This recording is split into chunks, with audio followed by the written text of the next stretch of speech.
Hey there everyone, I think we're live. I always say I think because sometimes the software likes to say, oh, no you're not. You're just being a stinky little baby. I don't know why I'm stinky, but that software, it tells you things. Okay, and then let's do this. And should be good to go. Ling, how are you doing? I am so sorry guys, I'm a bit late. Tried to be here a little bit quicker, but the traffic from my bathroom to my room was just horrible. Lots of cats just everywhere. Hey there, E, and Janice, and Ling, and Techie1. How you guys doing? Glad that you caught me live. I am too. Some days I don't feel like I'm alive, but haven't been here in a while. Techie1, I am doing great. Yeah, everything's going good. I'm going to start getting our list ready here. So let me move some stuff around. Let's scratch my back a little bit. Oh, that's the stuff. Okay. 1 second as I'm just checking stuff here. Okay. 1 more second. I have my phone charging over here, so I'm just making sure about stuff. Okay. Alright. Yes, I can add you guys. Let's do Ling. So let me do how we had people here. Linglicious. And that word licious, for some reason I feel like I spell it wrong every time I spell it. I think there's just so many vowels next to each other. My brain thinks stuff. Seasonal depression is not fun. Put Ling. Okay, Ling. Just Ling. You know what? That's going to be what we do. It's going to be what we do. The odds that there's another Ling watching this right now, well, you never know. It's a big world. Techie1. And then we have Sanji. Then we have, well, let me do this. Then we have, hey there, Becca. Yes, I will add you. Then we have Janice. And then we have Becca. Sweet. I think we got everybody. I'm going to post the free list here so you guys can see, but I think I got everyone on the list.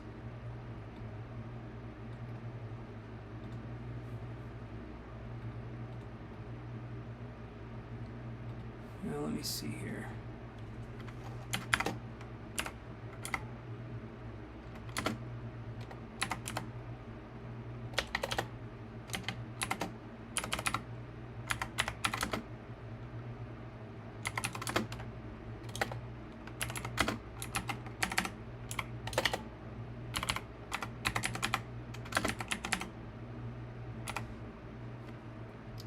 Okay.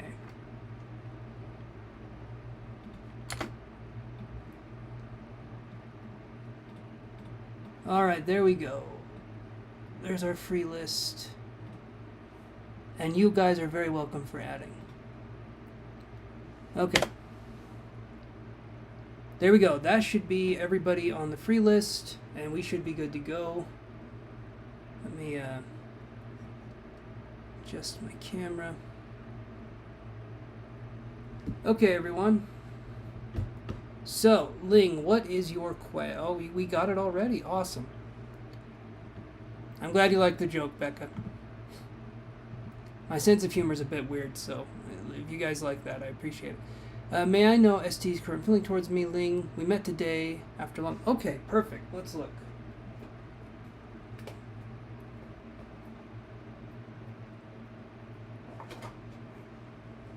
I always get nervous when I read for Bigfoot, too, so at the end of this, yeah, never know.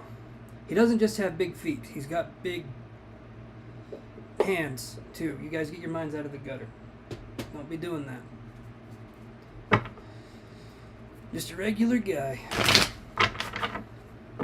But with a foot the size of your torso. Other than that, he's normal.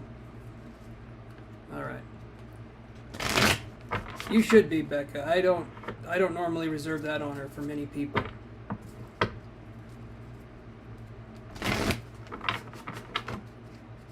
It's 10 at your place? Almost. It is 9:24 p.m. So about half an hour-ish away from being 10 o'clock. Divine Empress, how are you doing?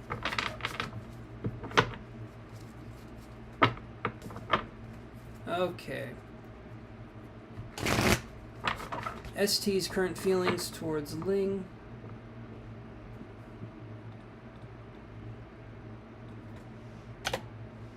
And probably put Divine Empress on there too. Remember to like the video too, guys, if you would not mind. Just to soothe my little ego.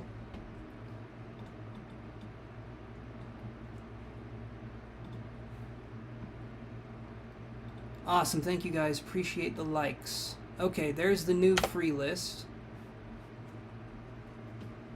Okay. So I'm going to read it one more time. ST's current feelings towards Ling. Let's take a gander. And let's, of course, go to our ever-popular sky cam.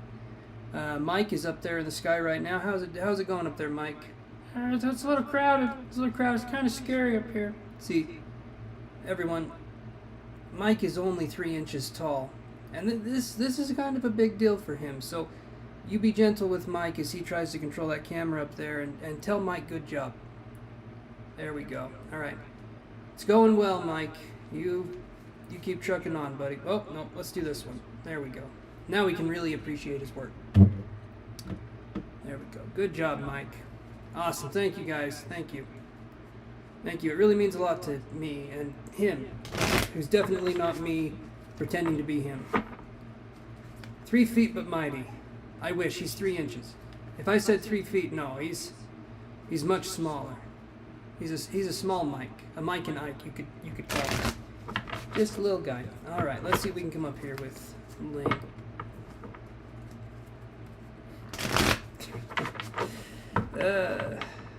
I'm gonna refrain from commenting on 3 inches. Okay, let's do this, guys. Ling, ST's current feelings.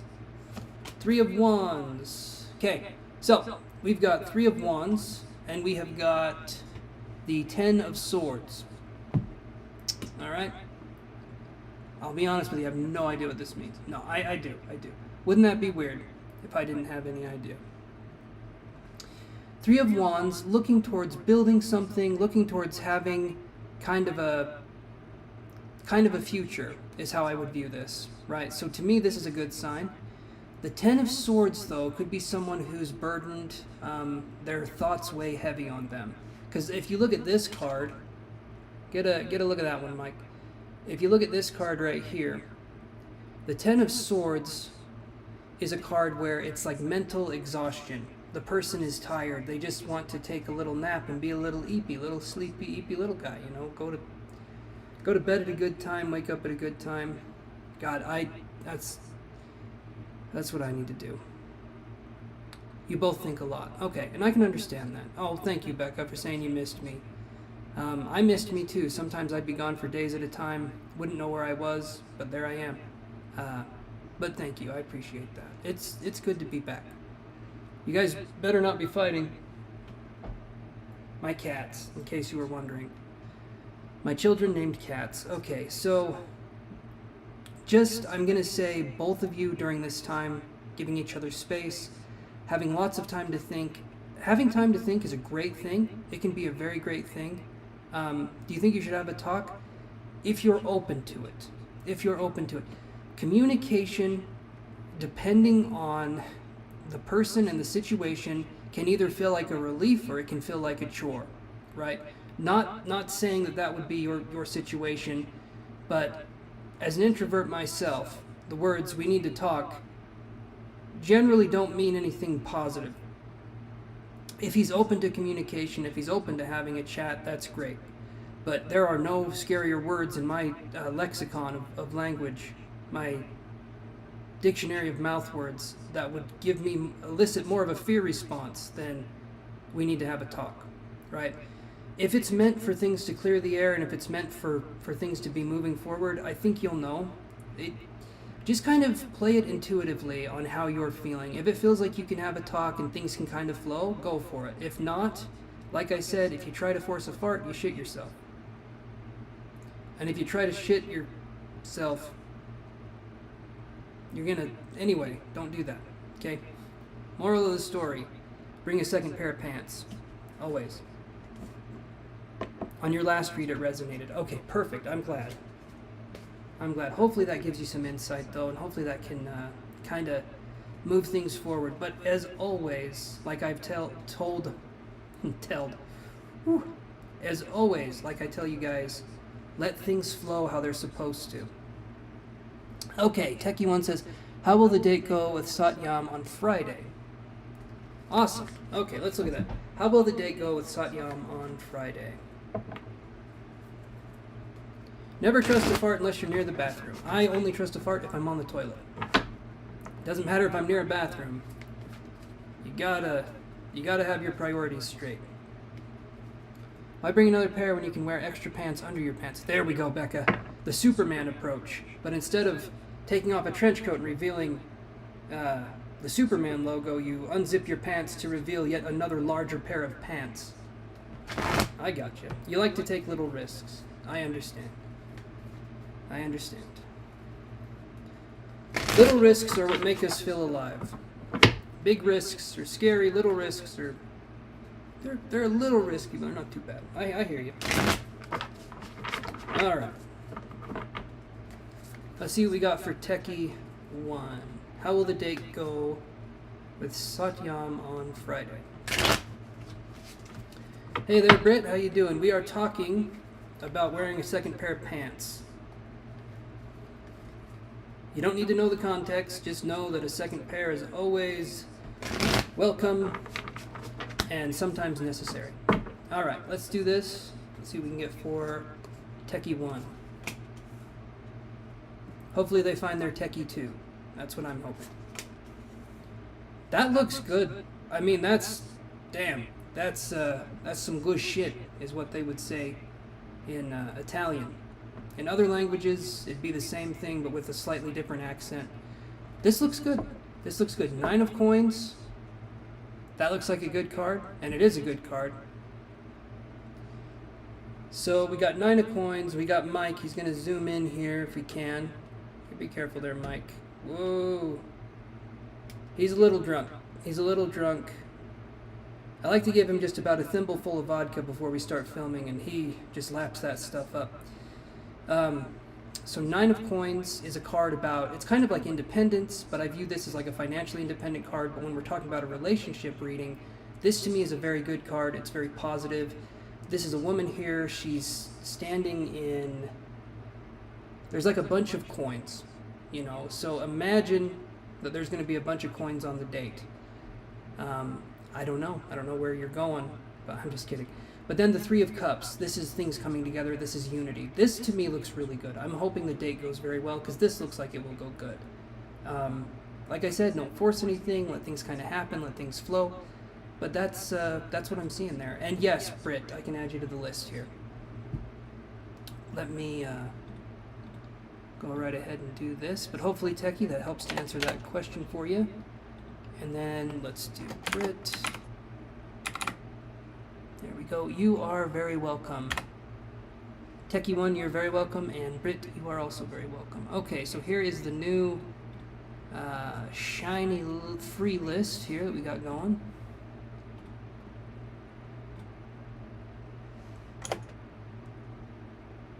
Okay, so now, Elizabeth, what's your question?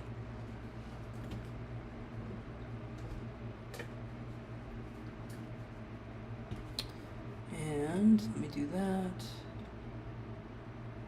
There we go.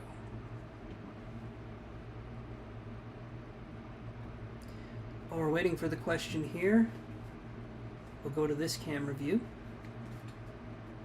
Hope you guys like how I did the hair. And by me doing my hair, I mean I stepped out of the shower, and if you can tell, there's just cowlicks everywhere. My hair does like the weird mad scientist thing. but without me doing any. Like, as soon as I step out of the shower, it stands straight up, full attention, and just says I'm here, and I'm like, okay. And so this is kind of what we get. It's, I probably need a haircut. Not just one, either. Not like the last time. That was the most expensive single haircut I've ever had. But like the entire head of hair, I think I need to have it mowed down a little bit. A spirit message, please. Depression's been getting my goat lately. Okay, let's see what we can do to free your goat, as you say. What does Elizabeth need to know to help with her depression during this time? Yeah, seasonal depression is awful. We are out of the 10 darkest weeks of the year, though, which is good. I understand what you mean. Around... My seasonal depression is like fall. I've been trying to learn how to love fall a little bit more, but I've been falling short. And so, yeah. Nature helps with depression. Yes, it does. Yes, it does. Unless nature makes you depressed, in which case, no, it doesn't. No, it doesn't. Yes, year-round depression, but seasonal makes it so much worse. Sun lamps kind of help. Yeah, sun lamps can be good. It really just depends. And a lot of people say take vitamin D, and supplements a lot of times don't quite do it justice. It's really hard to find vitamin D that can actually be absorbed into your system and utilized properly. Yeah, so let's see what we can get for the cards here. This one. No. This one. There we go. I have to label these a little bit better. I have a little switchboard next to me here that tells me which one of the cameras come up when I press a button. But the issue with that is that I have them labeled as Chance 1, Cards 1, Chance 2, and Cards 2, and I'll tell you all the time, I forget if my name is Chance or Cards, and so it gets a little confusing. Been doing this a long time. Okay. Started a gratitude journal 2 days ago to help with mood. The research shows it takes about a week. Very efficient. I know you're not referring to me, Sanji, but thank you. In the future, maybe. Gratitude journal is a good idea. Journaling can be very, very helpful. You'll have to let me know how that goes, Britt. I used to do journaling, and then I kind of fell out of love with it because I am a Taurus snake individual, and we are known for being very, the word in English would be lazy as hell. We are known for being very lazy, very non-journally, if you know what I mean. I should start doing it again, though. And then I say that and I will never do it again. That's me in a nutshell, guys. Okay. The Fountain card. Okay. Which is a card that's been coming up a little bit more. The Fountain card in reverse. This actually, I feel like we got some good spiritual meaning here, because this is what that card is. It's like the spiritual card. And then the King of Swords in reverse. Okay, so let me see what we have here. We have the same ruling planet, Chance. You're Libra. Oh, it has come out for me again. Yes, it has. Yes, it has, Elizabeth, and I'll tell you what that means in just a second. Yes, it has. It has come out the last few times. And this is a really interesting card because it deals with observation, like just being the observer. It's not a card I read a lot. I'm not going to reach for my handbook. But if I were to reach for it, it would be right here, and I would grab it out of this box. Definitely not going to read from it, though. But if I were to read from it, it's right here. I'm just going to see what the page number is. Just going to kind of take a gander at this. Definitely don't need the help of this, though. So, what it would say, if I had the book, would be something along the lines of, the fountain exists outside and beyond the cycles of birth, death, time, and form. It is the nameless, changeless source of which everything is a part. It is the waking from the dream of separateness and identity and the recognition of one's self as not only connected to all things, but all things divine nature. When the fountain appears in your reading, relinquish all illusion of control and remain quiet. If you don't, they will get you. Just what this says. I'm just kidding. Okay. It invites you to observe masterless and to just be effortless and indistinguishable from life. You are the voice and the breath of universes. So this one's in reverse. So if the book had a page or a section for reversals, it would be at the bottom. But since that's not what we're doing, reversal, identification with the role of personality, fear of being alone, that's an interesting one, mind, obsessed separation from source, resistance to or denial of reality. So there could just be a fear, possibly of abandonment, right? That could be something that we're dealing with here. The King of Swords, it's a Christmas miracle. The Christmas miracle is yes. And in case you guys were wondering, I did have the book turned to the page, but I just made all that stuff up. So just right on the spot, just like that. So with the King of Swords being in reverse as well, we need to understand that how we observe the world isn't necessarily how it is, especially if we're having depression that kind of puts things in a way that doesn't feel, it feels kind of maybe too harsh or sinister, or it feels kind of hopeless in some ways. But really, all this is our observation of what the world is. It doesn't make it true. When we observe something, that does not make it true. When we are doing something, that does not make it the right thing to do or the wrong thing to do either. There's lessons to be learned. And hey there, Ishika. So there's lessons to be learned no matter how we go about this little thing called life. I'll put you on the list here. But ultimately, yes, I got you on the list here, my friend. Ultimately, we just need to let things go as much as we can and realize that we're doing the best we can. Whatever it is that we're doing, even on days when we're resting, even on days when all we feel like we're doing is recovering or just being stressed or just feeling anxious, those two are days that are okay to have. There's no There's no right or wrong way to live. Society would tell us different.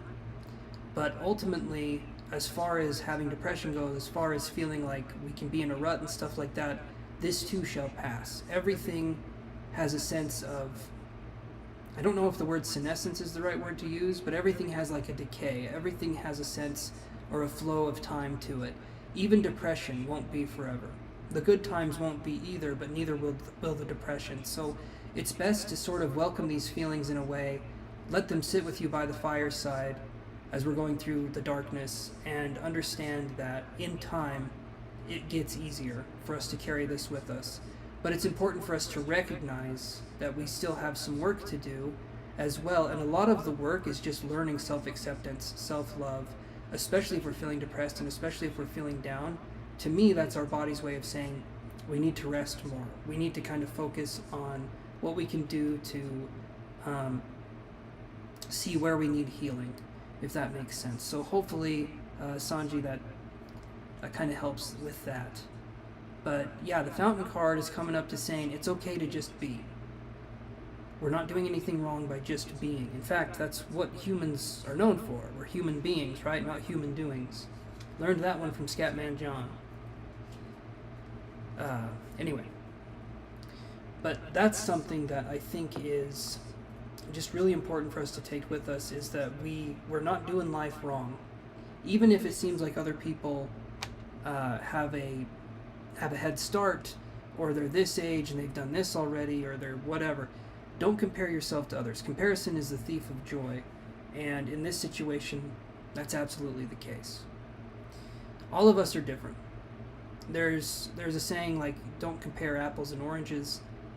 But I mean, it's much more varied than that. You know, it's kind of like if someone said, if you were walking in the forest and someone said, "What's your favorite tree?" You would be like, "I don't know. They're all kind of around me. They're all kind of there." No one compares trees to each other. At least, not normal people. They sort of allow the trees to just be what they are without comparison, without looking at them with judgment. And we need to do that with ourselves as well. We need to see ourselves as being unique and a part of Source, a part of the universe, but also our own individual as well. And it's okay to have our own individual journey. And there will be times that it feels dark, that it feels heavy.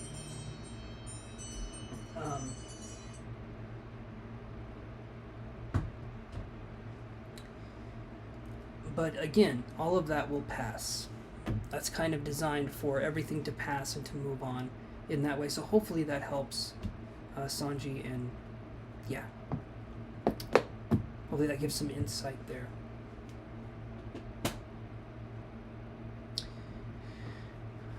Okay, Janice, are you still there?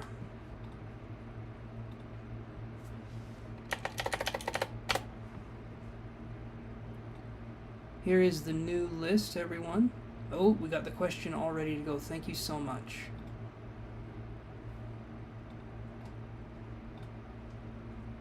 Okay. Gotta remind myself of that. You're one of the only spirituals whose words do resonate with me. Appreciate you. Appreciate you too, Sanji. Thank you so much. And again, happy to help. I'm glad I can do that.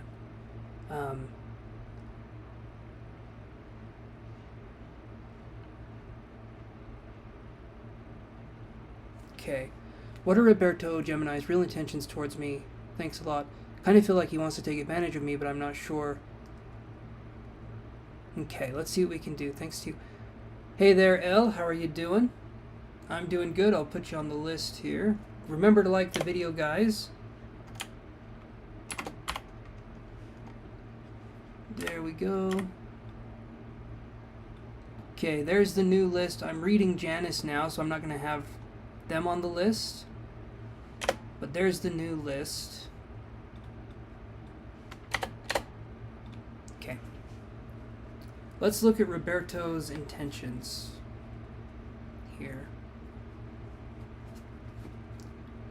Real intentions towards you. You're welcome, Elle. You are welcome. Alright, what are their intentions? What are their intentions? Odds are, I'm going to say this, if we're feeling really unsure, we're feeling really uneasy about it, it might be best to step away from the situation. Sometimes that can be a hint right there. And I'll say this, even if my cards do say something that's overwhelmingly positive, still please listen to your gut on what you're feeling, Janice, because you are going to be a more powerful reader of the emotions than the cards are. I know the cards can have insights and they can see different things, but ultimately you got to trust yourself too. So I'm just going to throw that out there. If we feel like it's suspicious, then it probably ain't nutritious for the soul, if you know what I mean. So let's see what we got here. So Roberto's true intentions towards Janice. Oh. There we go. So we have the Two of Cups and the Five of Wands in reverse. So I could read this as being defensive about a new connection, or just being maybe feeling kind of unsure about the connection itself. If I can, I can try. I'm going to ask permission, though, to see if I can tune in psychically to your energy, because I'm not going to tune into his. But I can tune into yours and kind of piggyback off of that to see the connection. But that's up to you. So would it be okay if I tuned into your energy to see if I can get anything? Sometimes I can get something, sometimes I can't, but it's always important to ask permission before I even try.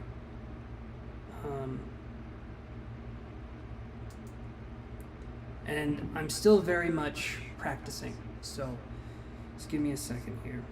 And thank you, Janice, appreciate that. Let's, Hi, Trixie. How you doing, girl? You're looking very naughty. What did you do?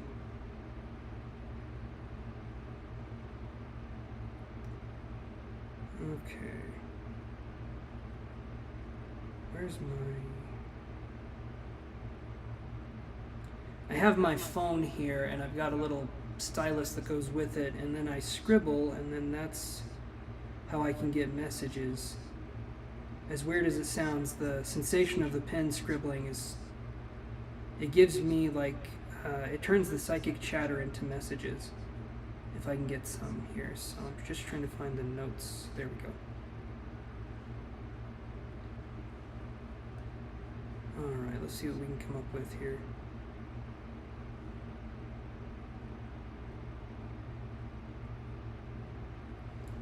Cats are awesome. They are my favorite.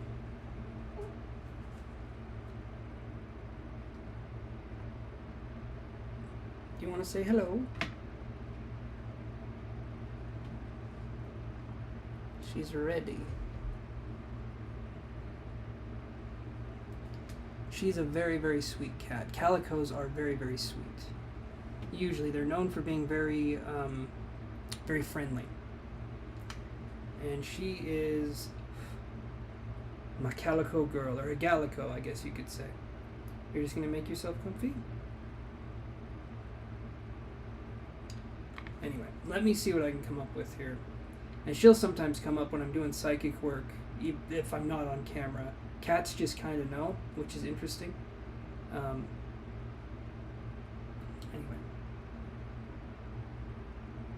I'm letting her get laid down here. There we go. Up. Let's see if we can get her. There you are. Who's a good girl? Yeah. Yeah, who's a good girl? Okay.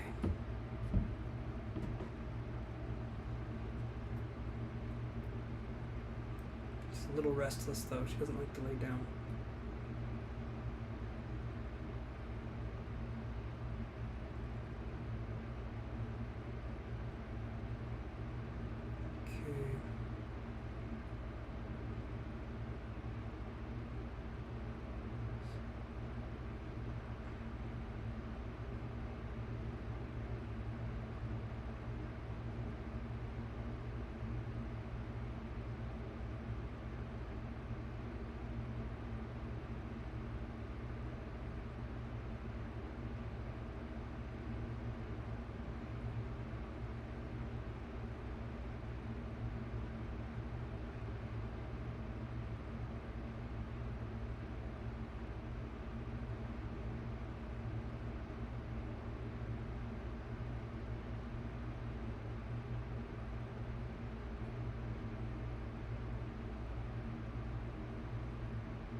The only thing I can get, honestly, and it's just kind of a weird thing, is it's like a picture of his hand, and that's it. And I'm not even sure if it's his hand, but it's like this hand comes up, and it's kind of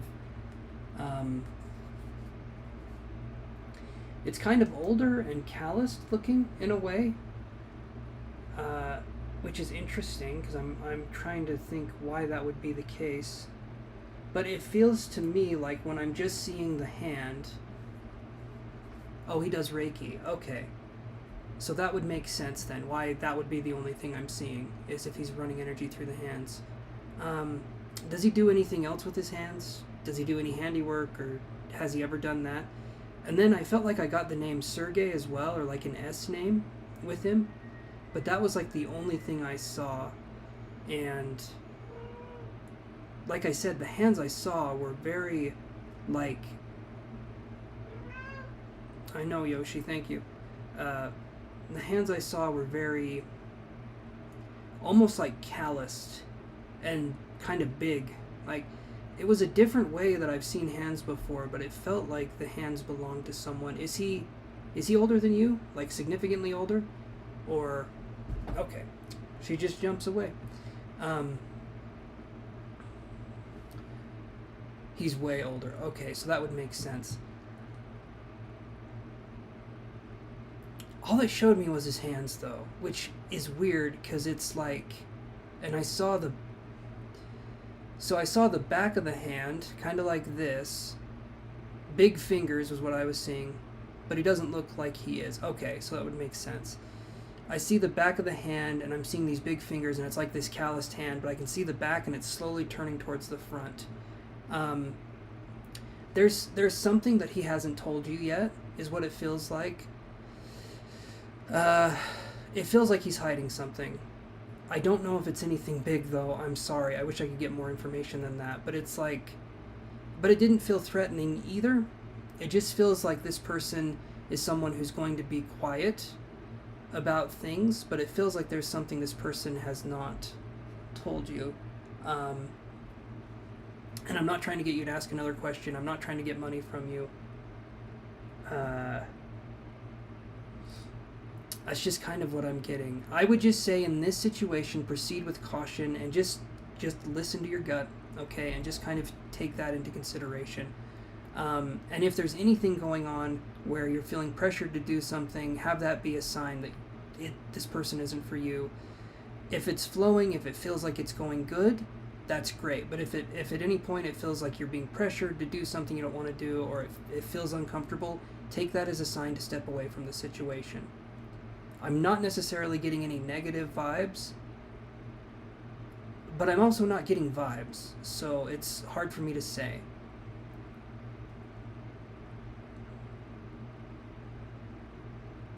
Don't worry. Okay, don't worry. That info is very useful. I'm definitely going back someday with money as soon as I get a job. You're really good. Oh, thank you. I appreciate that. That's very sweet. Kind of weird that all it was the hand, though. Kind of strange. And I couldn't go any further. And I don't know if the name Sergey means anything or the S name, but I could not go any further past the hands, and it could be because the person has a barrier up. I'm generally not stopped like that when I'm doing a psychic reading. And technically I wasn't reading his energy, I was reading your energy, reading his energy. I don't know if that makes any sense. I feel like it's invasive to read someone's energy that I didn't ask their permission, so I read your energy to understand his from your perception. Hopefully that makes sense. Anyway. Yeah, just be cautious. I always say be cautious because you just don't know. And I never want anyone going into a situation just being like, oh, well, Chance said it's okay, I should do it. And it's like, no, do your research. Even if you ask me, even if you pay for a reading, please listen to yourself. Okay.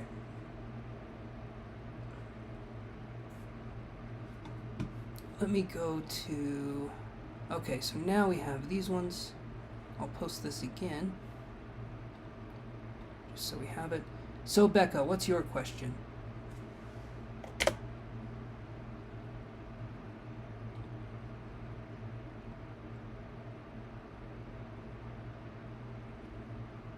To be honest, when he's close to me, I feel a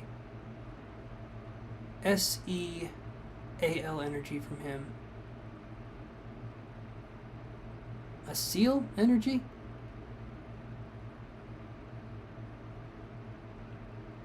Ah, Marquise is a ghoster. I see. Okay, one more second here. I'm just gonna read Janice's last thing here. And for sexual. See, I'm so oblivious. That's ridiculous. I was thinking you feel a seal energy, and then I'm thinking seal like his energy is sealed, but no, you meant something else. I see. I see. Good lord, I'm oblivious as all hell.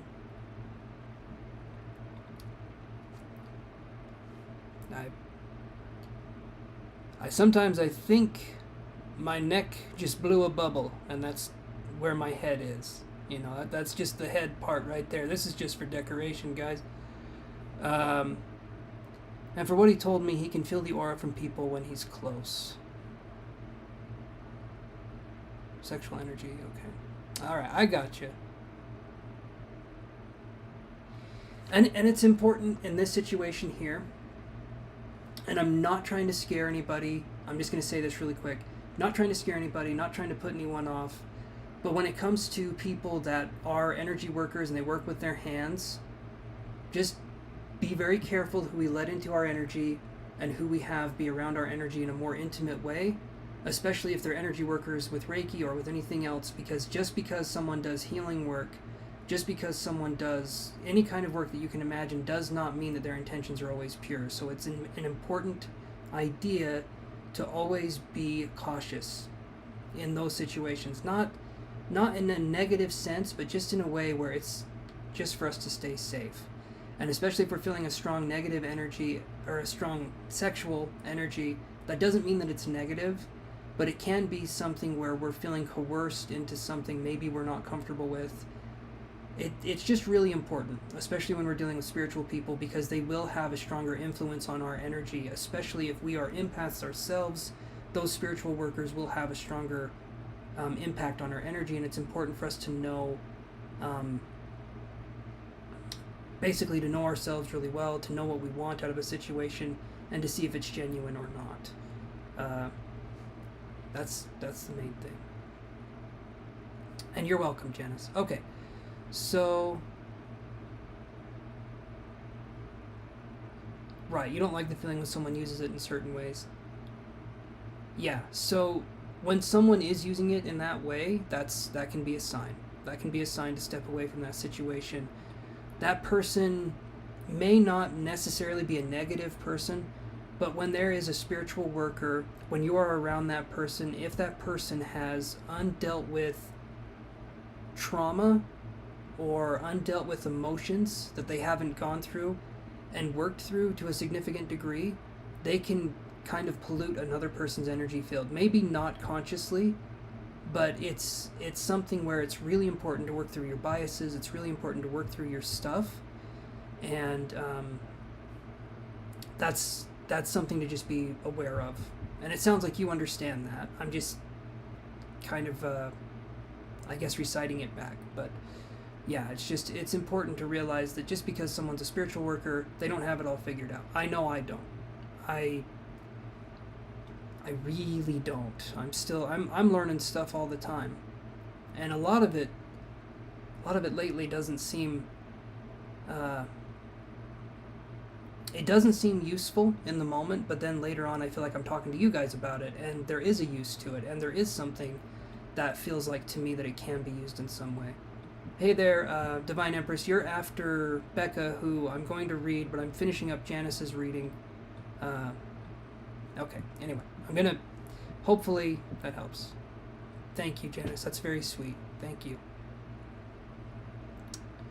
Okay, why did Marquise reach out to me after he found out I'm with someone new? Marquise is a ghoster. Ah, the ghoster. The person you want to just say F you to. And you can do that with just 3 keystrokes. The letter F, the letter U, and the number 2. A capital 2, if you're feeling extra saucy. Alright, let's see what we can do here. Alright.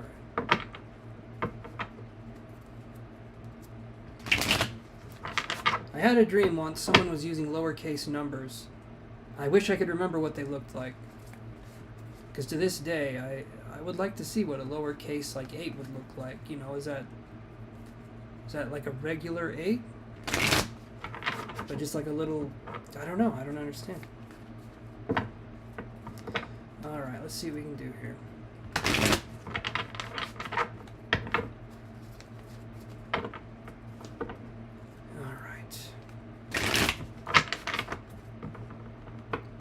Let's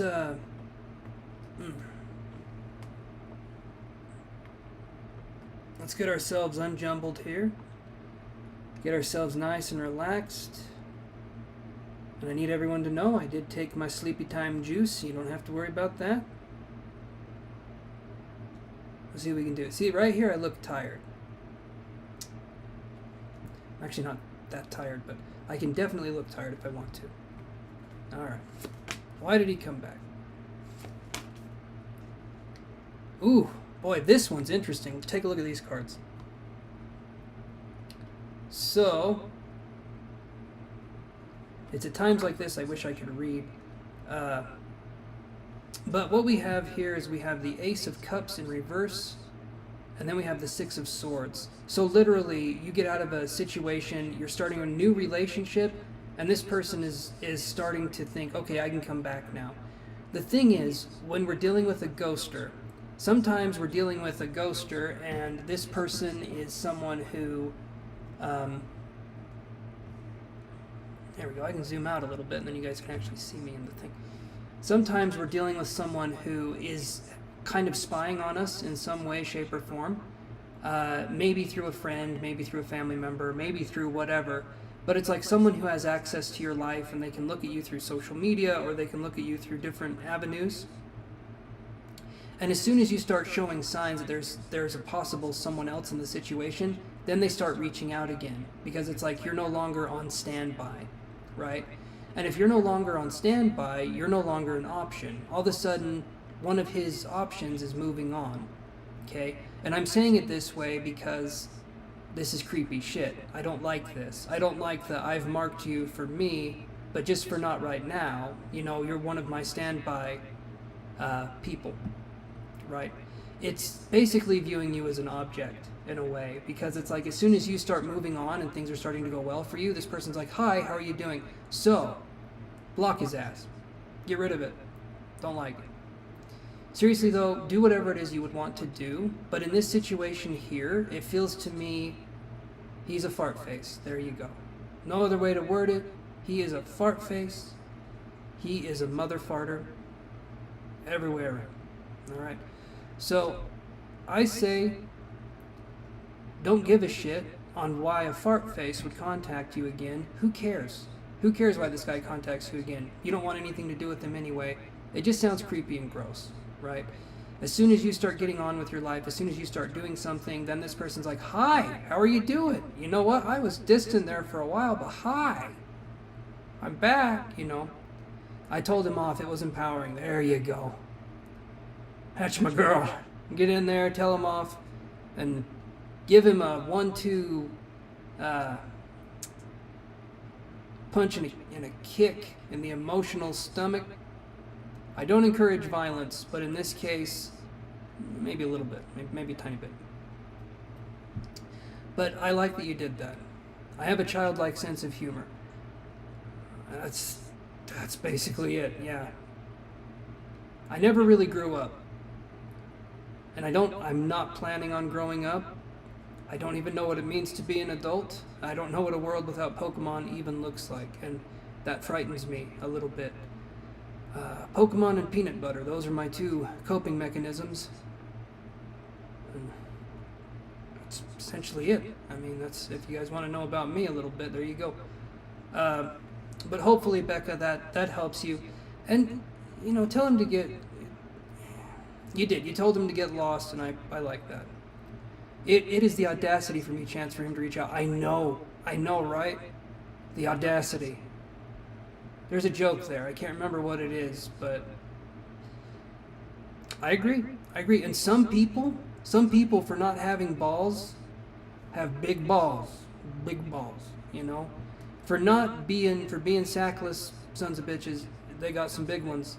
When it comes to stupidity, not when it comes to, you wouldn't want to have big ones anyway. I think that means you have something wrong. Yep, it always turns into this, guys, every time. So, there you go. But, hopefully we can go from there. Right? Let's see, right where were these balls? Right. I'm thinking. He ghosted instead. Yeah, exactly. See, these kinds of people can't handle confrontation, and an empowered woman is something these kinds of people can't handle. So guys, be empowered, be educated, and realize you don't owe, if someone ghosts you especially, you owe them nothing. You owe them less than nothing. The fact that they get to stay in your life in any shape or form, I think, is too kind. Instead, I'd block them, but I can be a little bit trigger happy when it comes to that. I tend to keep my circle rather small and filled with cats. But that's just me. Alright, so, Divine Empress, what have you got for us? Filled with cats.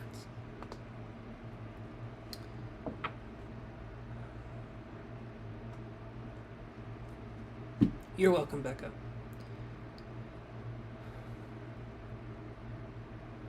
Give me just a second, hold on.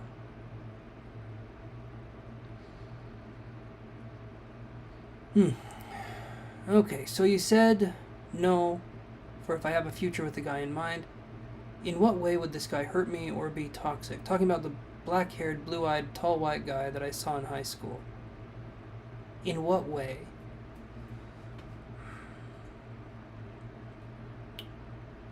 I can look at the cards here. I'm just...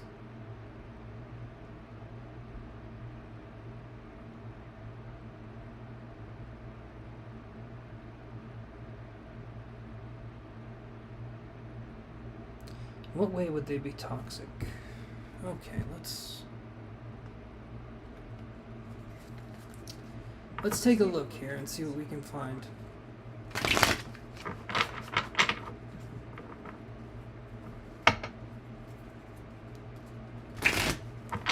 Divine Empress. Let's see what we can find for you here.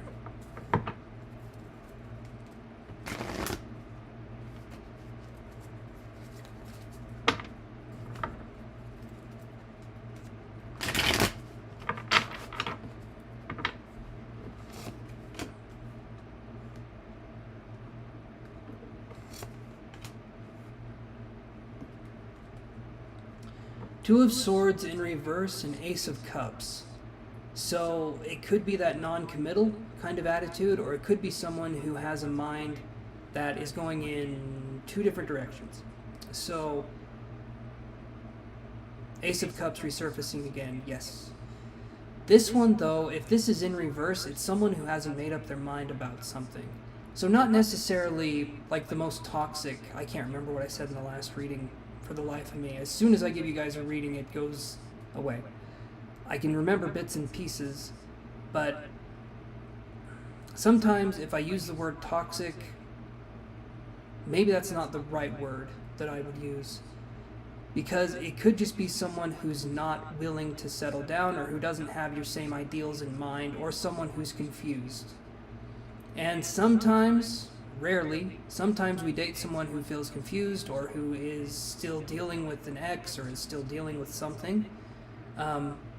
And things can be okay, but I personally feel like if you're going to be in a relationship, you should be healed to a certain point to where you're not damaging another person. And if there's confusion can oftentimes come off as kind of damaging to another person.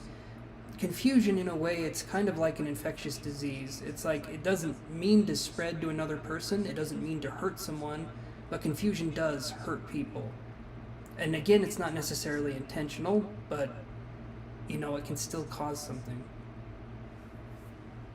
So this next to the Ace of Cups is telling me that there could be that. And I'm reading this over here. You're saying non-committal over here. That's a good word to describe it too.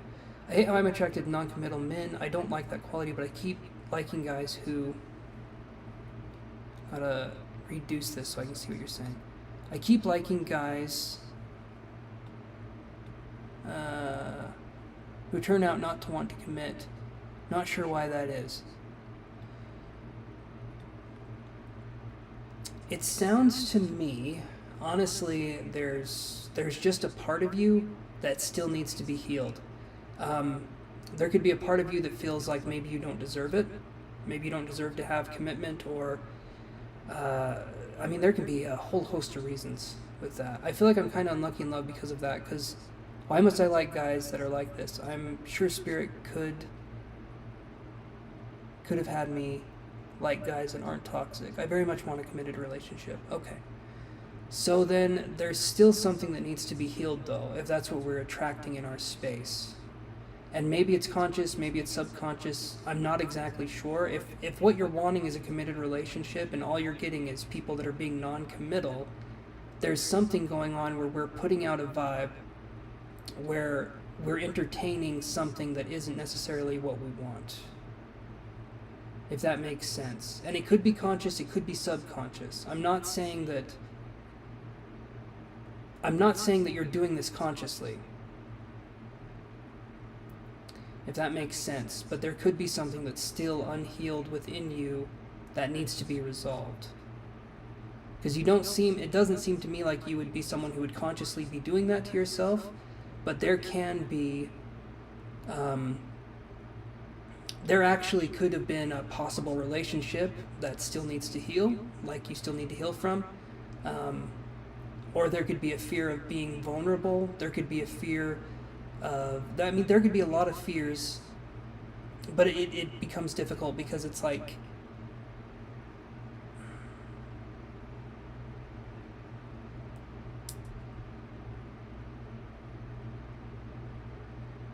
I can do a little bit more. Would it be okay if I connected psychically for just a second, Divine Empress, and see what I can come up with? And Ishika, you can ask a health-based question, but please understand under no circumstances is my advice anything like a doctor's advice. My advice is just advice. So don't take it to heart and don't take it as a diagnosis in any way, shape, or form. You can ask a question, but just don't take it. Okay, I'm just making sure. I gotta cover my bases on that. Okay.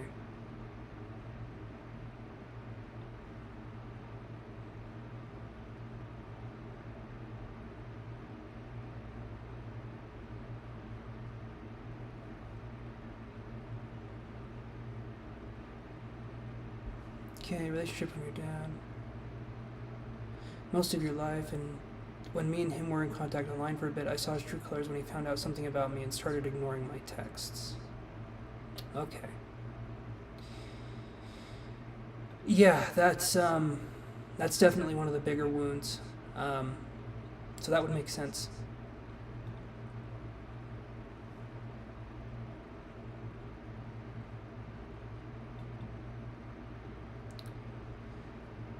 Yeah, that definitely does make sense. 1 second here. Sorry, hold on a second, guys. I have to pop out the chat again. There we go. There we go.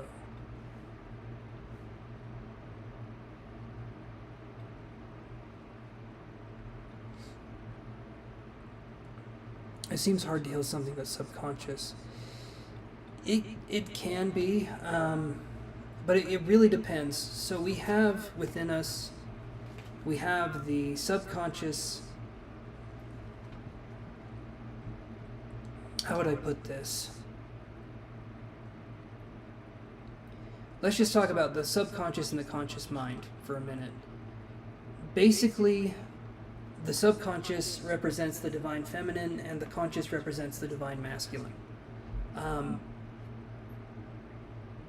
Both of these are kind of needed to go through life, and depending on certain parts that need healing, it can be more and more difficult for us to understand what exactly we need to heal and why we need to heal it. In this instance here, though, it seems like you've addressed the issue.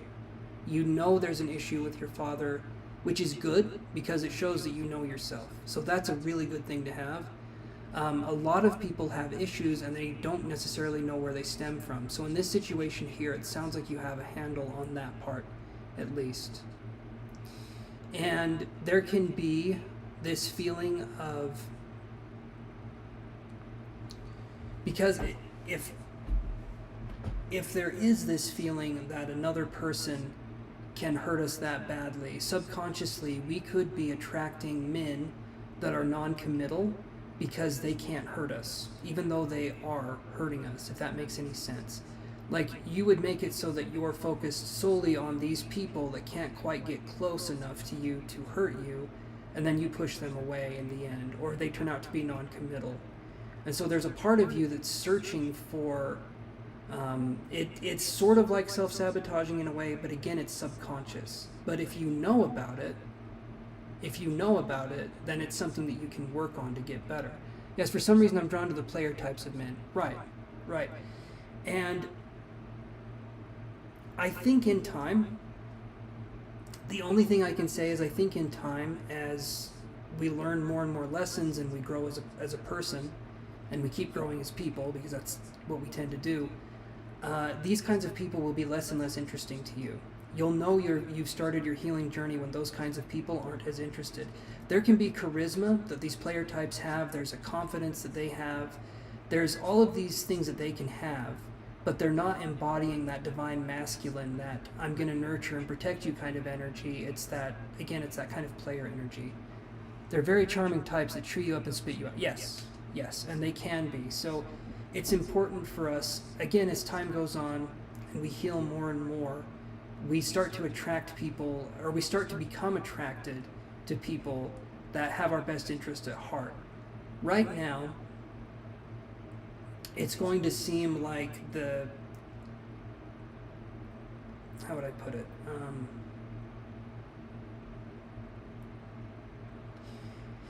It's going to seem like the people that we're attracting are going to be just those kinds of people. But in a lot of circumstances, we're attracting a lot of different kinds of people, but we only find those kinds of people attractive, right? And like I said, it's the vibe that they put out, it's the energy. Yes, honestly, basically, I do want a charming guy that I'm attracted to, but I also want him to be in it for the long haul, and I know these guys are out there somewhere. They are. They're definitely out there. But we have to be in a place where we can see them. Kind of the way I would describe it is, imagine your name is Divine Empress, so I imagine that you understand energy, you understand frequency to some extent, so I will be the white nerd that I am, and I'll come out and I'll say it. Yes, Lavanya Sharma, I can add you, hold on. I look like the definition of the word nerd, don't I? I just kind of do. But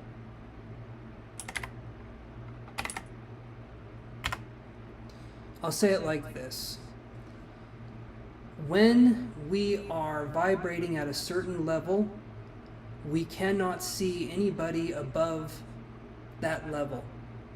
Those people do exist for us, but because our vibration hasn't quite reached that level of starting our healing journey, those people are going to be difficult for us to see. It's almost like the only way we can meet those people is if we know a friend of a friend that can attract those kinds of people, and they can sort of bring them down to our level. And it's not because we're low level, it's not because our vibration is negative or it's bad, it's because we haven't reached that level yet. It doesn't mean we won't, it just means we haven't yet, right? And so I don't feel like I gotta settle for a guy that I'm not attracted to just because he likes me and commits to me. It doesn't have to be black-white. Of course. I'm not saying settle for someone that you're not attracted to. I would never say that. I think attraction is a huge part in a relationship. And I don't think you should have to settle. But I'm saying I think the reason why you're attracting people that aren't necessarily your vibe is because there's still some healing that needs to be done. But eventually, as time goes on, those kinds of people, the player types, you won't find them nearly as attractive.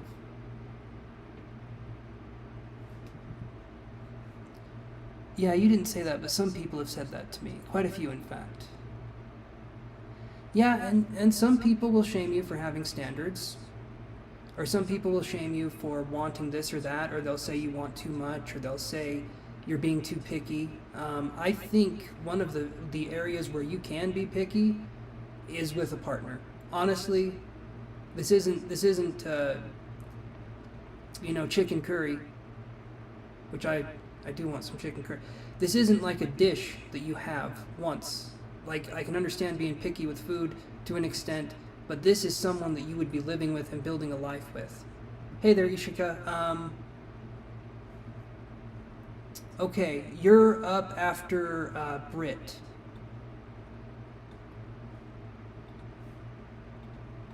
So, but I'm finishing up Divine Empress's reading right now.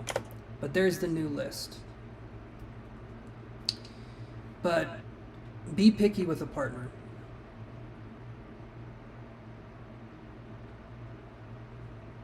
No, it's not. It's not too much to ask for. Wanting to be attracted to a guy that also wants the same things as you is not too much of a high standard. A mutual connection is not too much to ask for. It isn't. Honestly, that's the bare minimum. I would say raise your standards up a bit, if you could. No, you're doing good. You're doing good with how it is. And I think, honestly, you will find someone who meets those standards and exceeds them. But it is important, I think, to be picky, honestly. If other people are saying you're being too picky or they're saying this or that, just tell them to mind their business, okay? Those people aren't being picky enough, if you ask me. A lot of people like to tell you how to live, but a lot of the people that like to tell you how to live, they aren't living themselves. They're just sort of going day to day, mindlessly on autopilot, and yet they want to tell you how to live. So don't listen to other people that want to tell you. If someone wants to criticize you, let it be constructive criticism and let them help you in that way. But other than that, don't listen to what other people have to say, because odds are, 1, they're jealous, 2, they don't have your best interest at heart, or 3, they're just really hungry and very passive aggressive. But yeah, that's kind of what I'm seeing there. So, Britt, are you still there?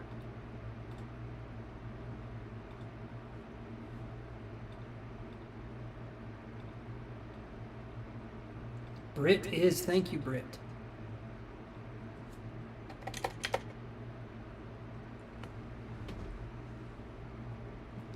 I'm just going to read the rest of this from Divine Empress here, and then I'll look at your question.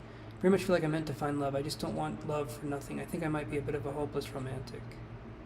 Well, Divine Empress, you have my permission to become a hopeful romantic. Get out there and get yours, girl. All right?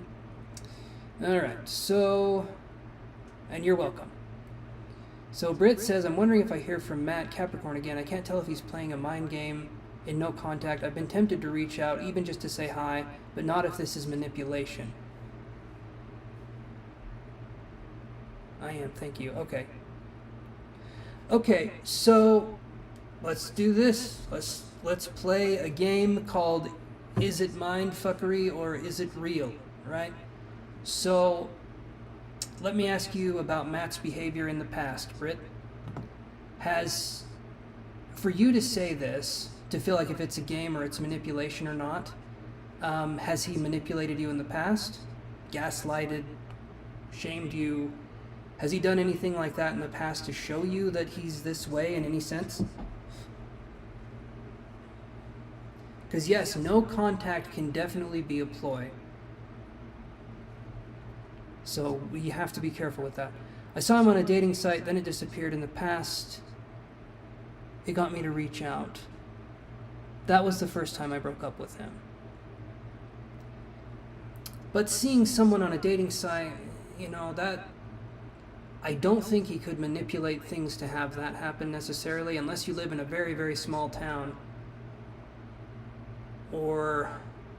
because dating sites go by, like, what city you live in, and then they branch out from there. That was the first time you broke up with him. Okay, so we're talking, there can be, but I haven't dated him long enough to know. I've had suspicion he tries to get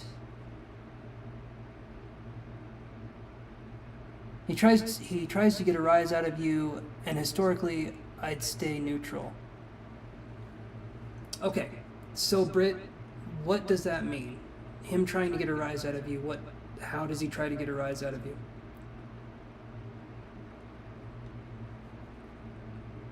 Awesome. Awesome, Becca. Sweet dreams to you too, my friend.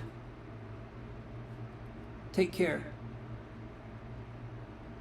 You weren't sure if he was going on a dating site again for you to reach out. Okay, so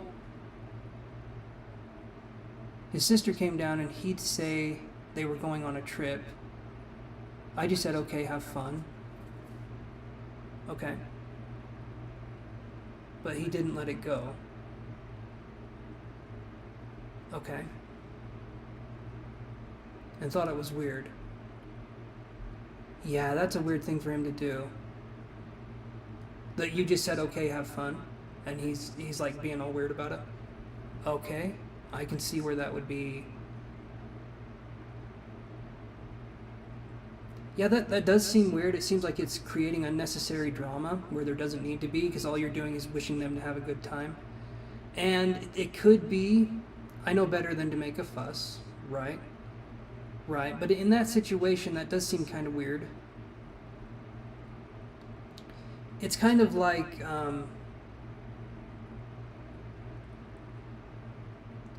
but those were the only things that stick out. Okay, I can understand that. So it sounds to me like you're just dealing with someone who's insecure. Not necessarily, I can draw some cards though and we can take a look, but it does sound like there's some insecurity though, because if he made a weird deal out of you saying have a good time, that to me sounds like someone who's insecure about something, or someone who's just maybe low self-esteem or something like that. I don't know. That seems to me like a weird thing for him to say.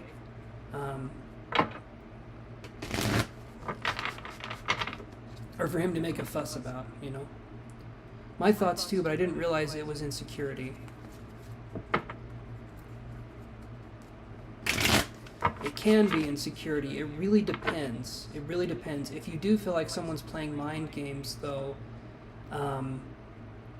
the only thing is, like, I would need stronger evidence before I would say yes or no to the mind games. I can help with the relationship part. I feel like that's what I specialize in. The cards are the extra sauce on the side. But when it comes to relationship psychology, this big brain, this brain right here, yeah, it's not very big. It's the size of a walnut, really. But anyway, I can help in those situations. But the dating website thing is making me think that that's not good enough for me to be like, is he messing with you, is he not? Because the dating website thing, unless he went onto all of his social media and said, guys, guess what?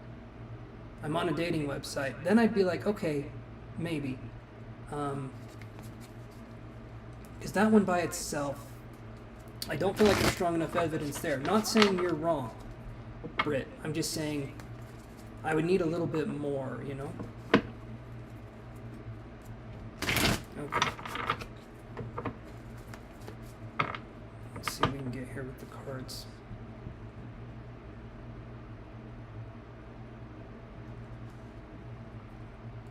I think other things have been the way he picks arguments, but none of it's strong enough.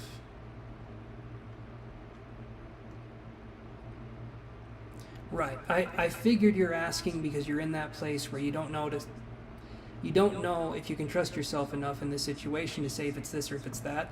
And I can generally help people with that. And so that's why I'm trying to get more information. Because I understand we go through life sometimes, and it can be hard for us to feel like we can trust ourselves, or we can't trust ourselves, or what's going on this way, that way, the other. Oh, well, thank you, Brett. You're kind. I appreciate that. And Ishika, right after I do Britt's reading here, thank you for posting. I'll look at that in just a second, and I'll see what I can come up with, okay? But thank you for posting that, because you're up next.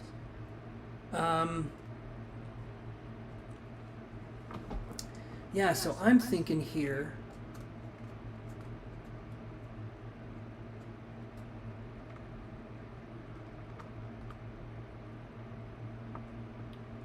you don't mind staying friends with him, but not if you'll get hurt. Let's look at the cards here.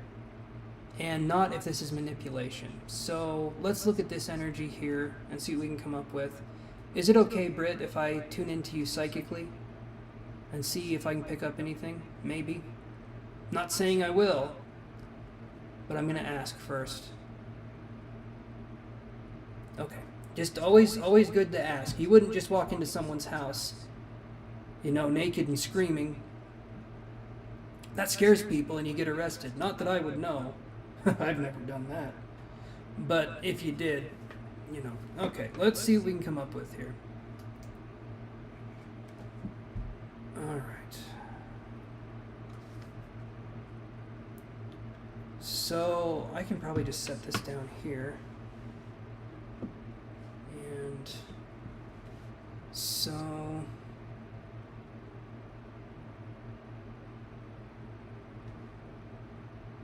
I'm just going to scribble and see if I get anything. But I got to close my eyes first. I don't have to. When you get better at this, you don't have to close your eyes to get images, but for me it's easier if I close my eyes because I can differentiate the subtle energies a little bit more. So that's what I'm going to do.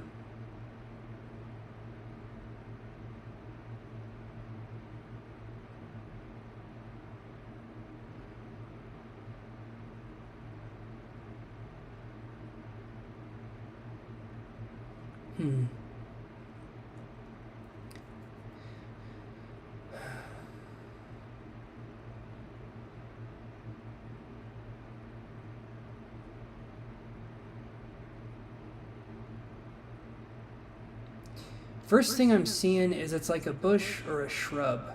Like when I'm focusing on your energy with him, I'm seeing this bush, and it's not like it's overgrown necessarily, but it's like this weird little bush and it's by itself, and I'm wondering how this could relate.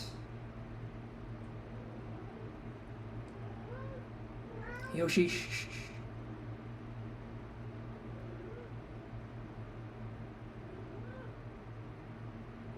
See, when I do the psychic work, these guys, it doesn't matter. They're like, is your lap available, sir? I need to sit on your lap.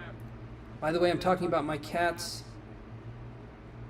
in case anyone's watching and they got little weird minds.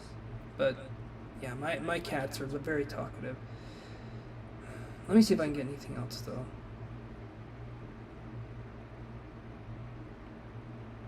It's like this, and then it's images of birds. And that is weird. I'm trying to understand this.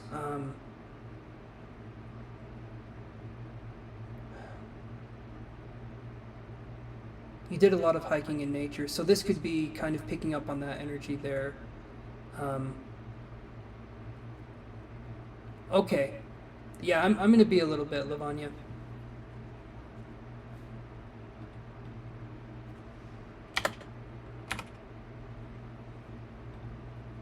Did you have any significant arguments or anything significant happen while you guys were hiking in nature? Not necessarily involving an argument over a bush. I mean, unless that's something people do in nature. Do people have argument over bushes? It's been a while since I've been outside, so you gotta let me know. As you can tell, I'm as pasty white as they get. Sometimes before we left, there would be fights. Okay.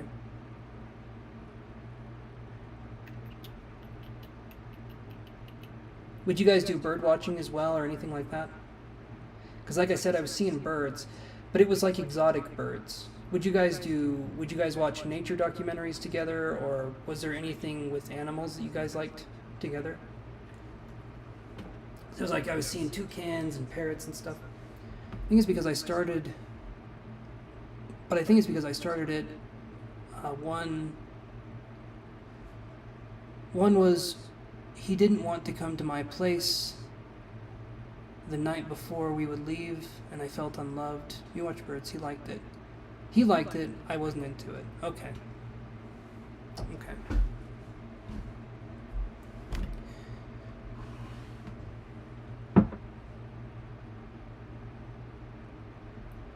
But you tried to be into birds too and appreciate it. Okay.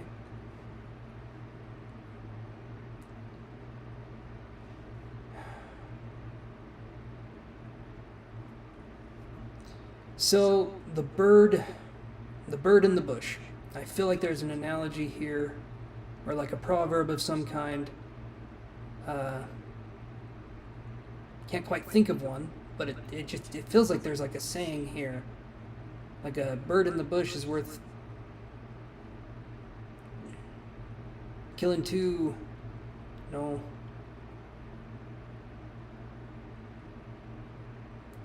Feeling unloved, though, is one of those things that's difficult.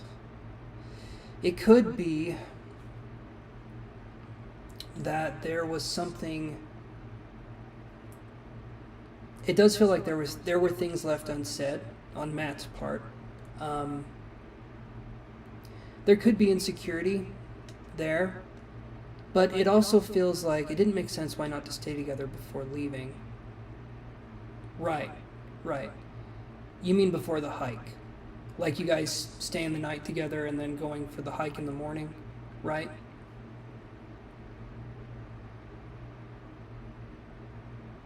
Okay.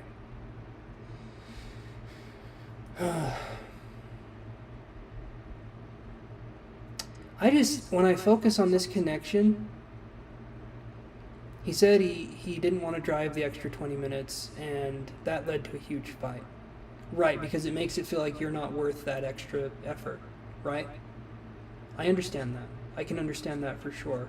That would make you feel unloved or not appreciated. Because an extra 20 minutes is nothing when it comes to being with someone you care about. So that could lead to a situation where, I could understand why that would be an issue. And when I focus on this,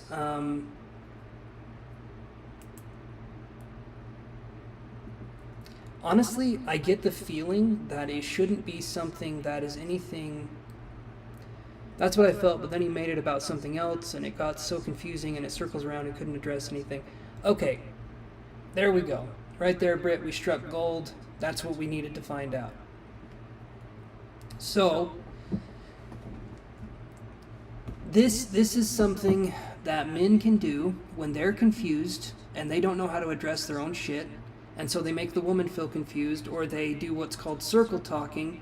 And let's just say Matt could have a career as a politician, the way that he's skirting issues around here.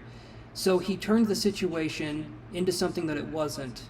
This right here shows he's not mature enough to handle a relationship. And even having him as a friend could make you feel confused because obviously there's attraction there, right?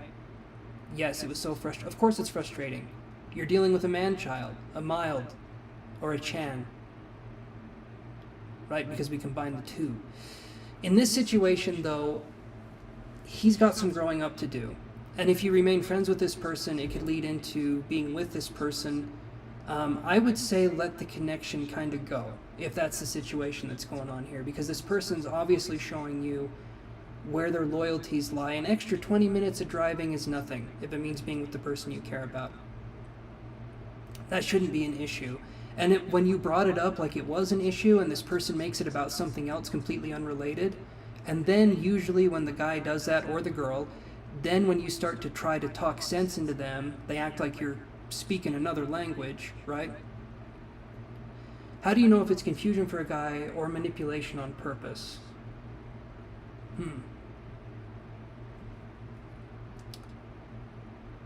That's exactly what happened. I figured that's what happened. So, that is a good question. How do you know?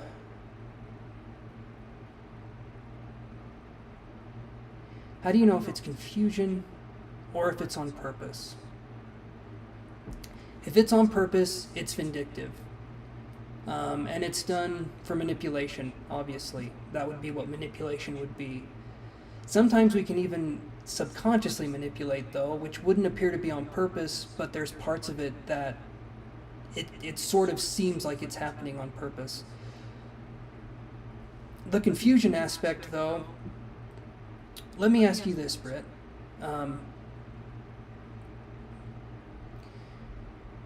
If a person's confused, I don't think it matters if they're confused or not. The fact is that they are hurting you with how they're feeling, and the odds are if they are doing that, they're also not listening to what you have to say either. So whether it's on purpose or it's not, the result is the same. I wish I could answer that question in a way that was a little more or a little less roundabout, but to me it doesn't matter whether it's on purpose or it's not, because it's still causing you pain, and there still was a lack of understanding and listening from your perspective to theirs. I feel like you would do anything you could to understand this person's world, but I don't feel like that person would do the same for you. I feel like it's finite how much they would be willing to give, but I don't feel like your version of love would be finite. Does that make sense? I don't doubt that you tried hard. When I focus on this connection, the very first thing I felt was a pit in my heart and then a pit in my stomach. And that to me is saying there were things that were left unsaid and unresolved, and I don't think this person has the maturity to address those issues in a way that you would feel like, oh, they get me. It feels more like this person would do what they could to hide from answers or to hide from solutions. This person to me feels like someone who is, let's say this person is a dreamer and not a doer. That's kind of the situation that I get with this person. Someone who's a talker but not someone who has action.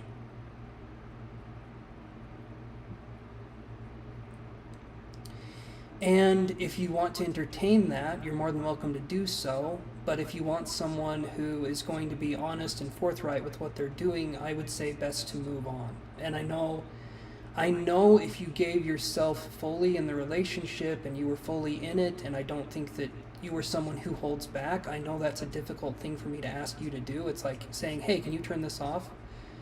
He said he is a dreamer, and he did talk like a child sometimes, and I asked him why. And there's nothing wrong with being a dreamer, but the thing is sometimes our version of a dream can turn into another person's nightmare, and if someone is only in their fantasy world, it makes it really hard to have a relationship with someone that's only in their fantasy world. How can you have a connection with someone that's escaping reality a lot? You know, that's something that can be difficult. Being a dreamer can be a great thing, but we have to also be grounded in reality and know when it's the right time to dream, know when it's the right time to do that. And especially if we're entertaining having a partner, we need to let them into our inner world. We can't just keep it all to ourselves and have it be this private thing. And maybe even expect the other person to be a mind reader. I'm a psychic, and not even I'm a mind reader. It's not something I would ever want to do in a relationship. Tell me what you want. Tell me what you want to do, or tell me what you're thinking. And sometimes in a relationship, you have one partner that tells you everything, and then the other partner doesn't really bring anything that way to the table. It's sort of like you have to guess or kind of think what they would want, or how they are as a person. And that comes from a lot of different things, but I think I'm kind of over explaining the topic a little bit.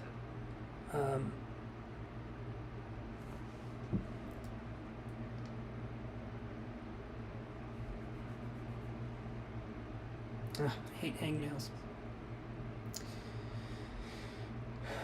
But hopefully that gives some insight, Britt. You're welcome. You're very welcome. Hopefully that gives some insight and helps you in some way.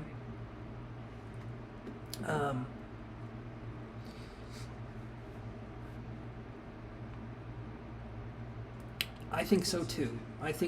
But it's ultimately up to you on what you would want to do. I'm not going to tell you guys how to live your life, but yeah. You're very welcome, Britt. You're very, very welcome.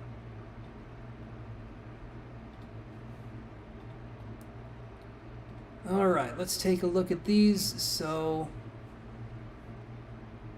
happy I could provide that. I am so happy I'm able to do that for you. And I wish you the best, okay? So, Ishika, if you could post your question again, I'm hoping you can.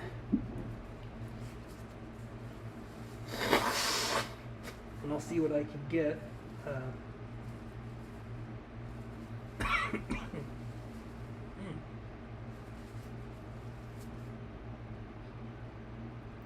You're okay, Ishika.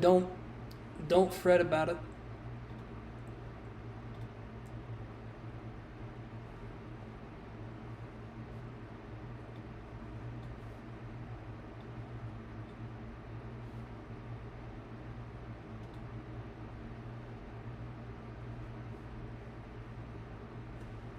Let's see here.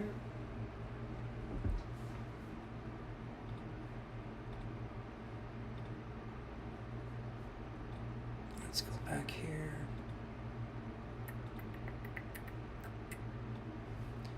Yeah, if I'm able to provide clarity or help in any of those kinds of ways, that's awesome. That's not always the case, and I understand feeling confused. And we should live in a society and an environment where we can say that we feel confused and not feel bad about it. A lot of times there's shame and there's stuff about being confused or feeling a certain way, and I think that's just ridiculous.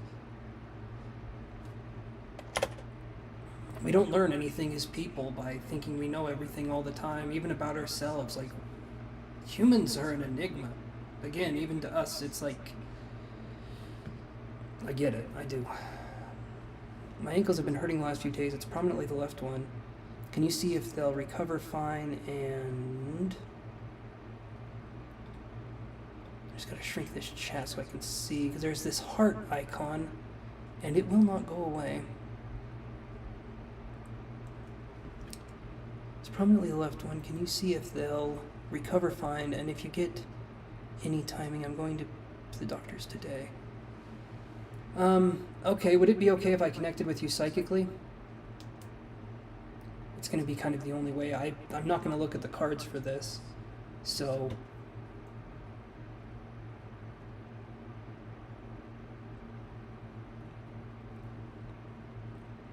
Okay, thank you. First thing, I'm not getting anything psychically yet, but the first thing I'm thinking about is how has the weather been where you live?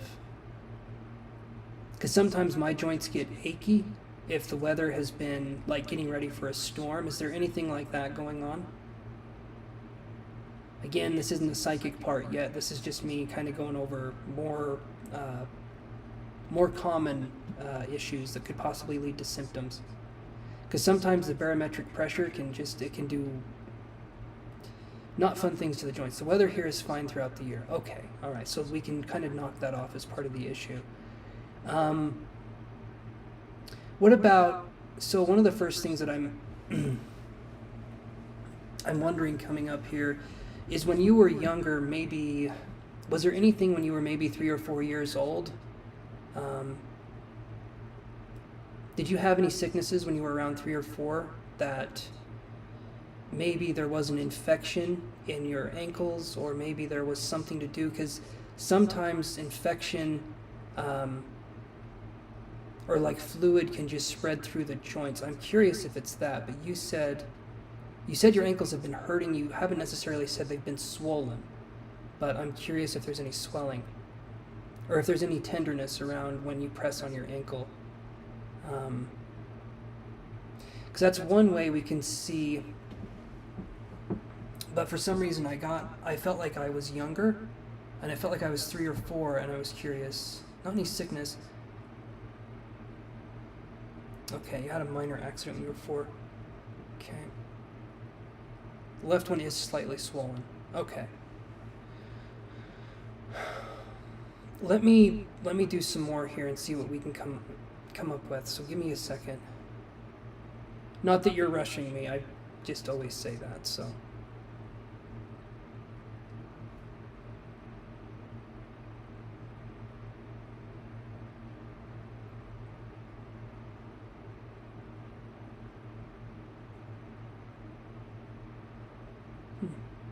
Okay.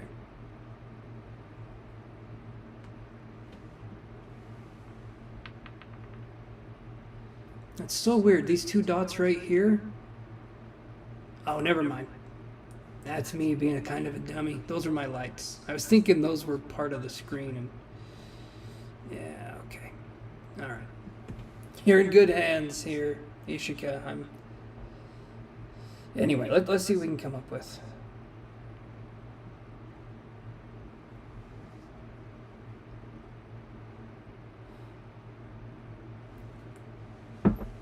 Okay. I want you to imagine, Ishika, if you can close your eyes just for a second. I want you to imagine a door. And that door is going to be what's going to connect me into your kind of psychic space. And I'm kind of just coming over for tea.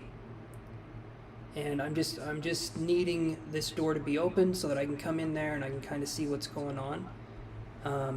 So if you can imagine opening a door for me, that can help me to kind of get more into this space so that I can kind of see what's going on with you. And you don't need to type that you're doing the exercise or anything like that. I'm just going to focus on connecting.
How tender is your ankle?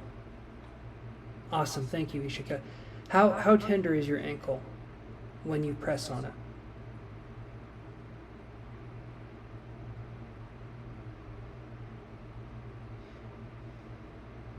Is there any spot that seems more tender than any of the other spots?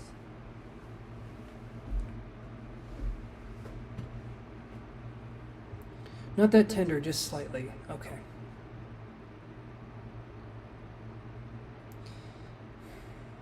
When I focus on it, I'm not getting anything other than I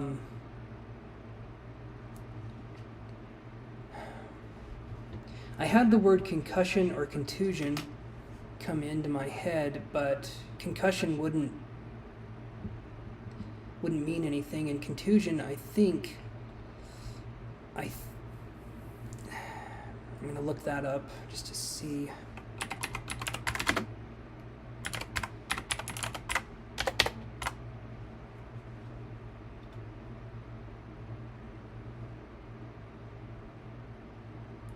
Contusion is stiffness or swelling, tenderness, trouble bending or using the affected area, pain that lasts longer than the symptoms of a typical bruise, like a bone contusion. That won't mean anything either, I guess. No, you're good. You're good. I'm fine with that. As I'm focusing on it, it's hard for me to get anything. Again, I'm not the best psychic in the world here, but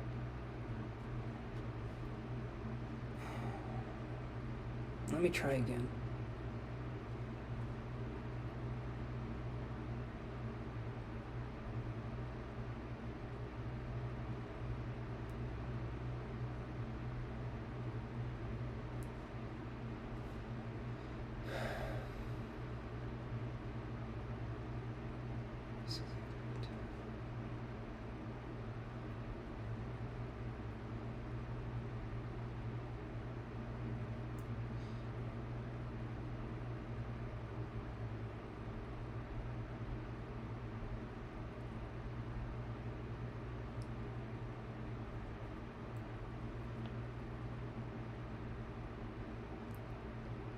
Hey there, Marie.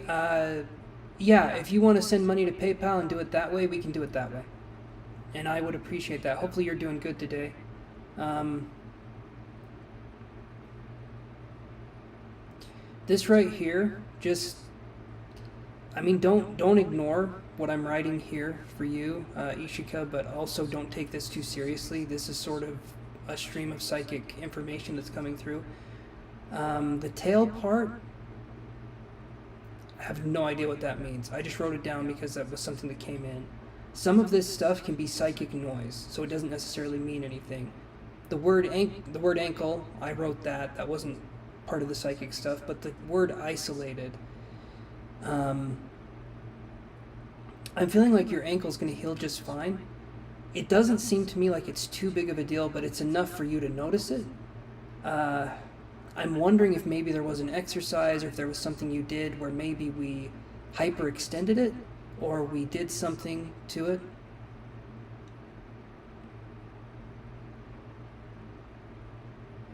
And it could be, you are going to the doctor, and I wish I could tell you something besides that.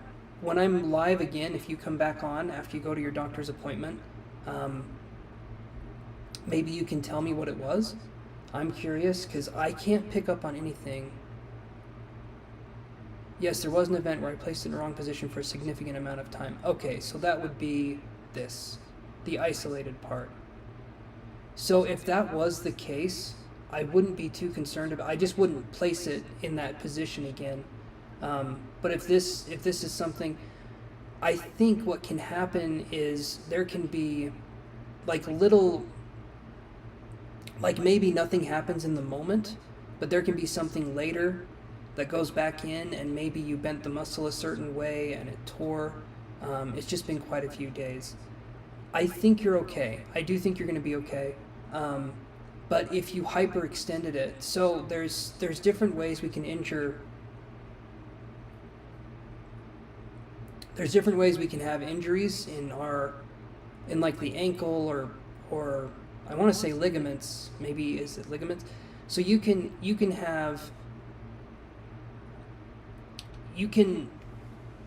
hyperextend a ligament. I believe I'm using the term correctly. Ligament. I don't know. But you can hyperextend it. You can sprain it. Okay, hyperextension hurts, but it takes a minute to heal, but it's generally not something you need to get checked out. Spraining your ankle can hurt very, very badly, and it's when you've really taxed your ankle. But it doesn't mean you broke anything. It just means the muscle is kind of messed up for a while. And then breaking is like, you broke a bone. You can kind of guess where that one's going. So if you do send to PayPal, this would be what you would want to send to.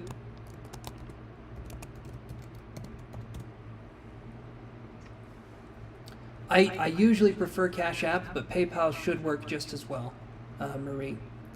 So if you did, if it is isolated, because that's what I had written down here, then it would mean that this isn't something that's going to be repeating. But depending on how severely you had your ankle in that position, it can be something that's an injury for a while, because these kinds of muscles take a while to heal, especially if we did something. Basically, you'll know not to do it next time, but sometimes it can take a while.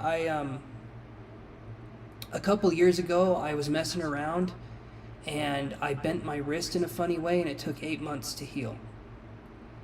Or maybe even a year. It took a long time to heal completely. Like, it was messed up for a minute. Never went to the doctor. I probably should have, but it did heal. So, am I getting a timeline?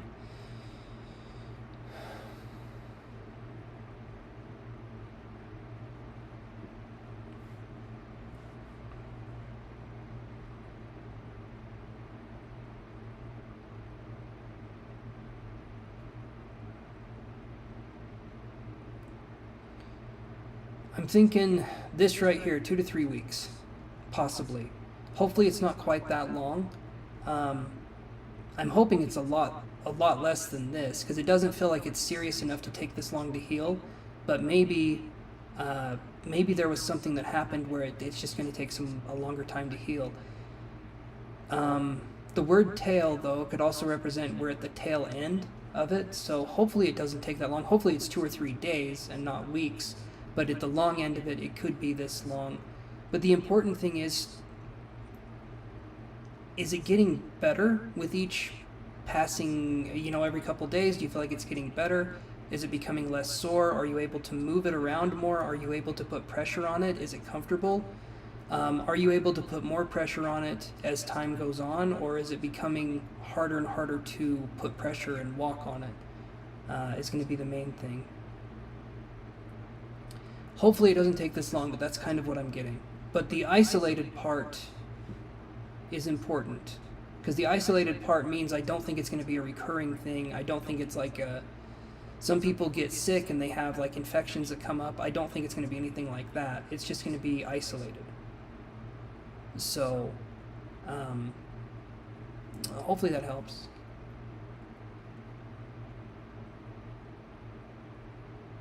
It's definitely not like a sprain. Okay, so then here's what I'm going to want you to do. Definitely go to a doctor. Definitely get this checked out. It could be gout. It could be something else. So gout, the only thing is with gout, you would know. Gout hurts like a broken bone, or it can. Generally, it also affects the big toe, but it can also go into other joints as well. But gout is incredibly painful. I don't think it's gout. But do get it checked out and let me know. I wish I could give you more info, but since you're going to the doctor anyway, this sort of gives me a free pass to sort of kind of see what's going on. You can walk around, but you feel pain with movement. Yes, go to the doctor.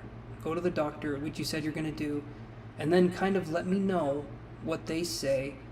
I don't feel like it's anything serious, and hopefully that will be the case, but please let me know. Yes, chocolate donut. I can put you on the list here. Okay. Awesome. Thank you. I appreciate that.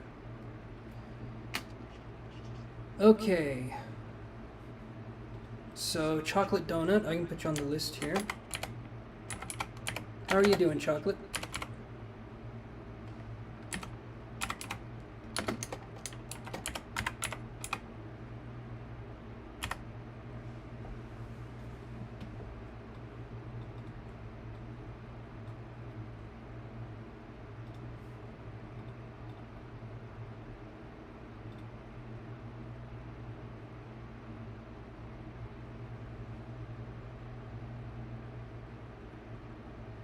I actually heard Spirit say to set an intention and take a saltwater bath. I don't know if I made that up. Even if you did, Ishika, that sounds awesome. Do it. Do a saltwater bath and set an intention. I don't think that you made that up. I honestly think that sounds like a really good idea, and that would help you heal. So I would say go for it. Do it. I'm doing good. Chocolate donut. Just on here doing the live. And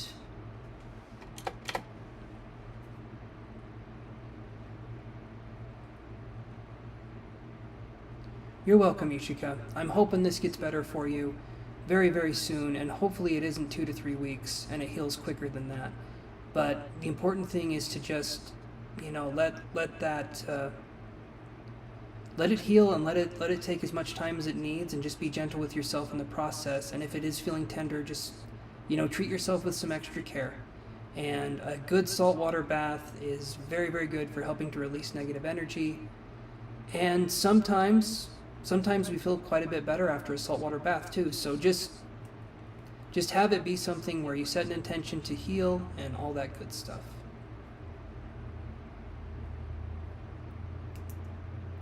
So you're going to set an intention, and setting an intention is going to be something that you're going to want to set in the present tense and not in the future. You're not going to say, I want to feel better, because then you're going to be attracting more situations that you'll want to feel better in.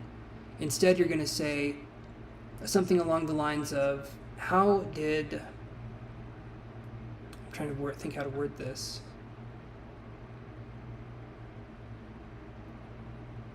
Let's see.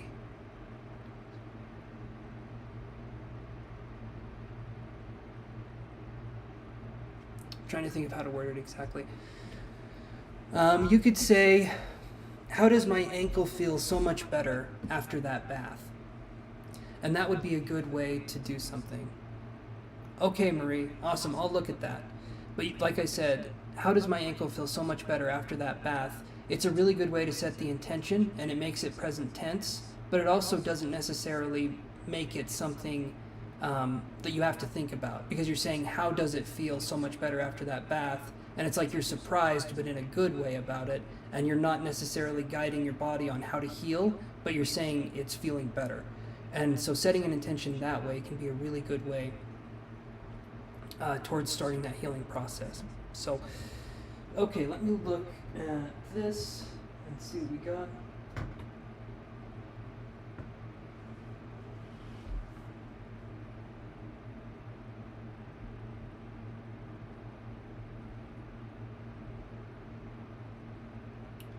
Okay, so I'm going to go to Marie's question because they paid. And so, Marie, what is your question?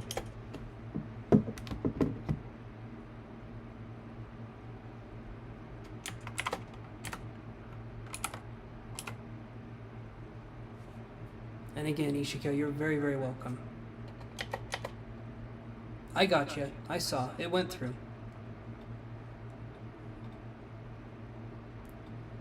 So here's what we're working with now, and then we're back to the free list.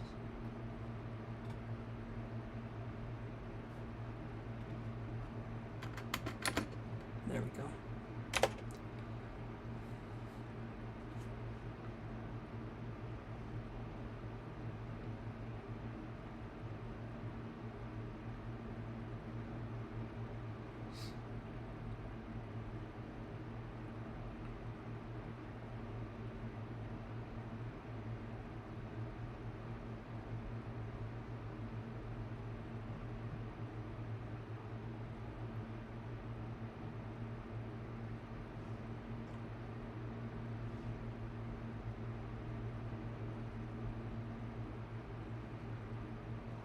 You're probably typing it up now, Marie. Take your time. I'm going to be right here.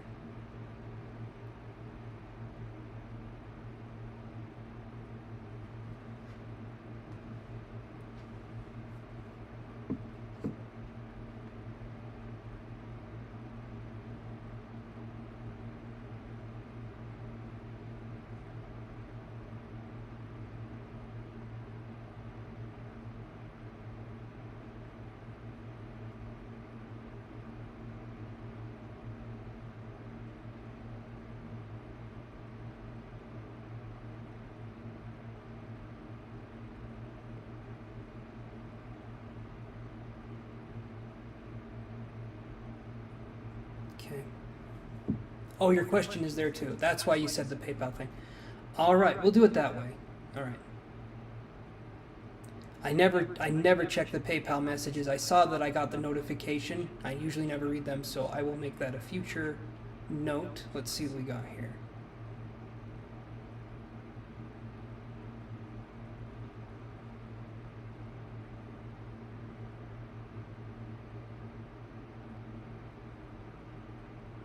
Okay, so this isn't just one question. This is kind of a lot.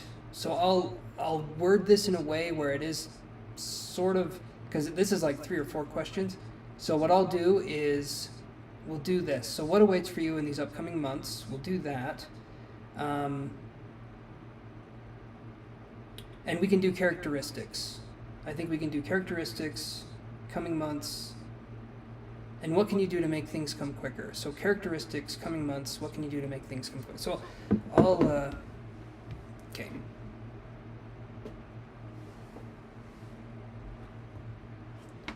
So let me do this.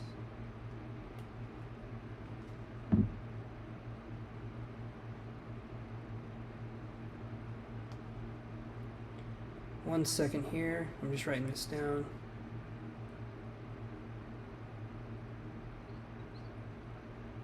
You're very welcome, Marie.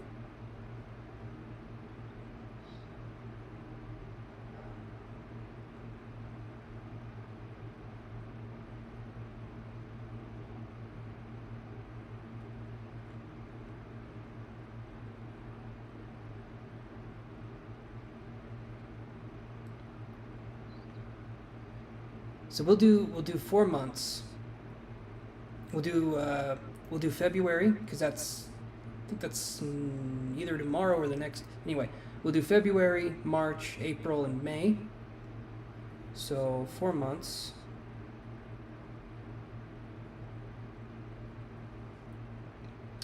And then we can look at what you can do to make this come quicker.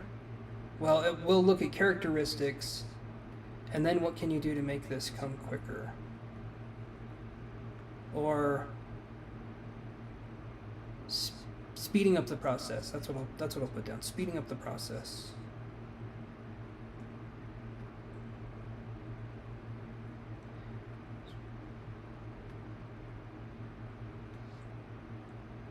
I'm just making notes here because then it's easier for me to kind of see what I can do. It's just easier for me to organize my thoughts.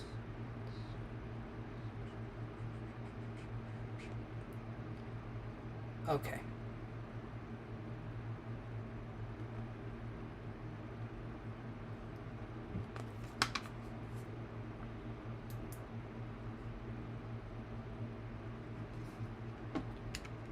All right.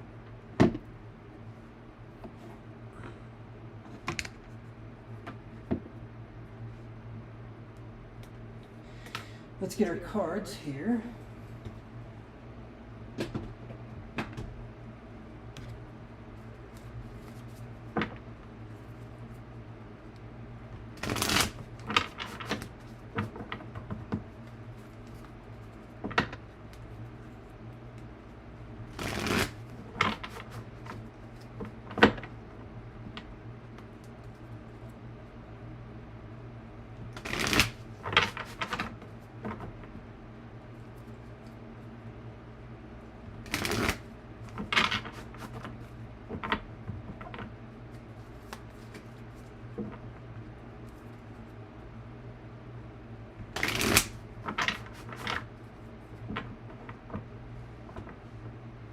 All right.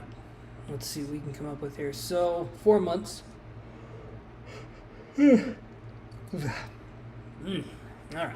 4 months. Okay, so February, we get the Two of Wands in reverse, and I'll read what all of these mean.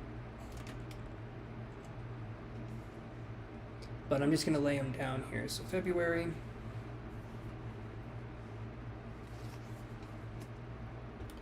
This one is March.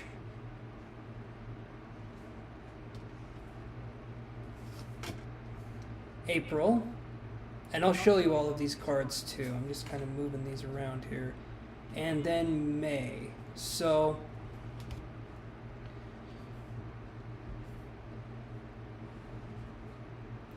essentially, Two of Wands for February. To me, I'm not feeling like there's going to be a lot coming in love in February. Doesn't mean it won't, right? Because we're still going to look at that question on how to speed things up a little bit.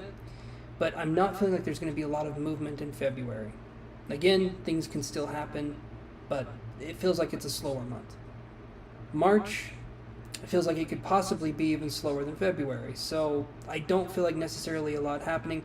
There could possibly be an interaction with someone, but I don't feel like it's going to be anything that's like substantial or that would lead to a relationship. But it does feel like there could be some interaction.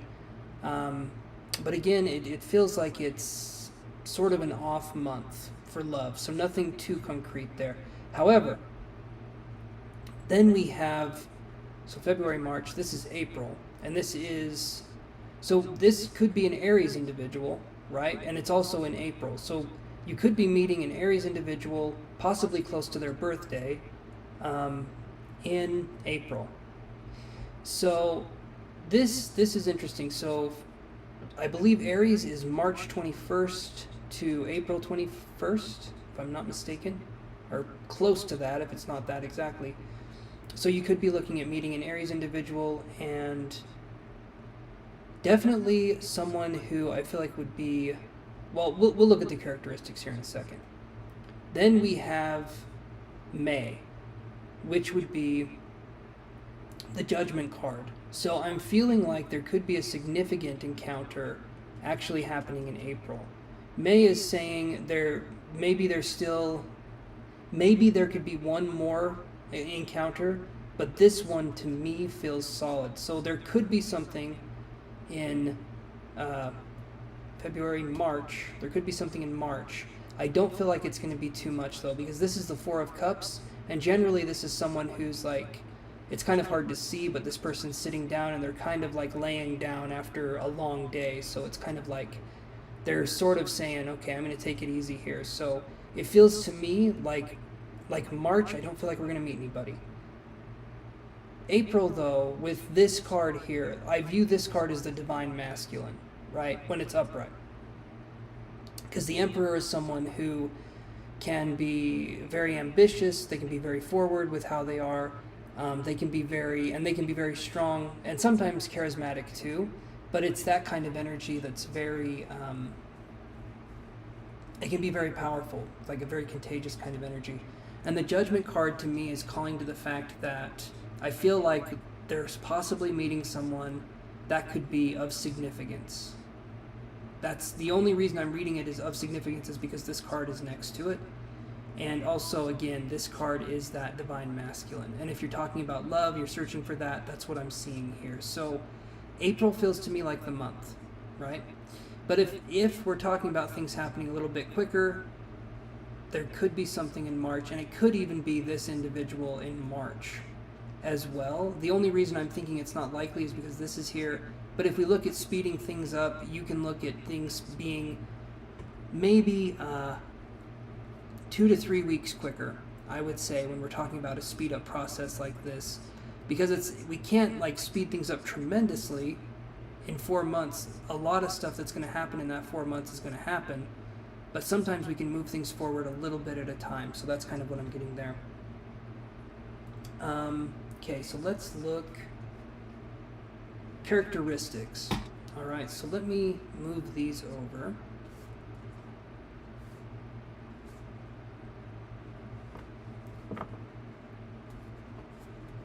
Yes, there's a paid reading going on right now, and then it's back to the free list, but right now I'm doing a paid reading.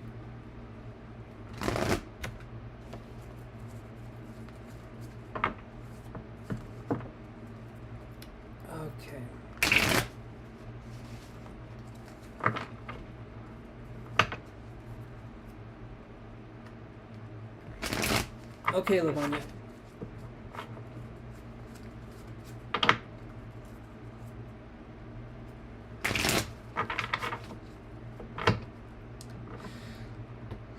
Okay, characteristics.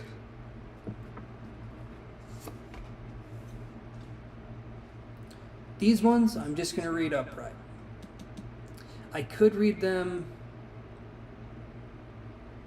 Because if we're talking about characteristics... No, I'll read them reverse as well. I think that would be the better way to do it. I don't do characteristic readings that often, so bear with me. But let's see what we can come up with here. So we have the World, we have the Two of Cups. Both of those are in reverse. Then we have the Magician, which... Then we have the Six of Wands in reverse. So,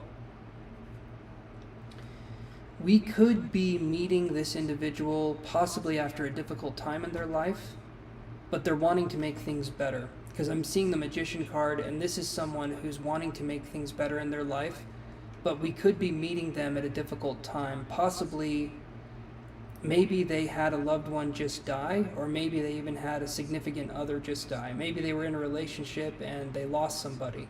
That could be something that we're looking at here. The World in reverse and the Two of Cups in reverse, I would literally see that as like a death or a passing that someone would maybe be going through or could be weighing on their mind. So it could be that the person is dealing with tragedy in their life in some sense, and so they're going to be needing like a healing space or someone to possibly provide that. Not necessarily that you have to be that for them, but just know that I feel like this individual could have some pain that they're carrying with them, and it wouldn't be for nothing that you would be helping them with their pain, because I do feel like obviously there's a payoff there.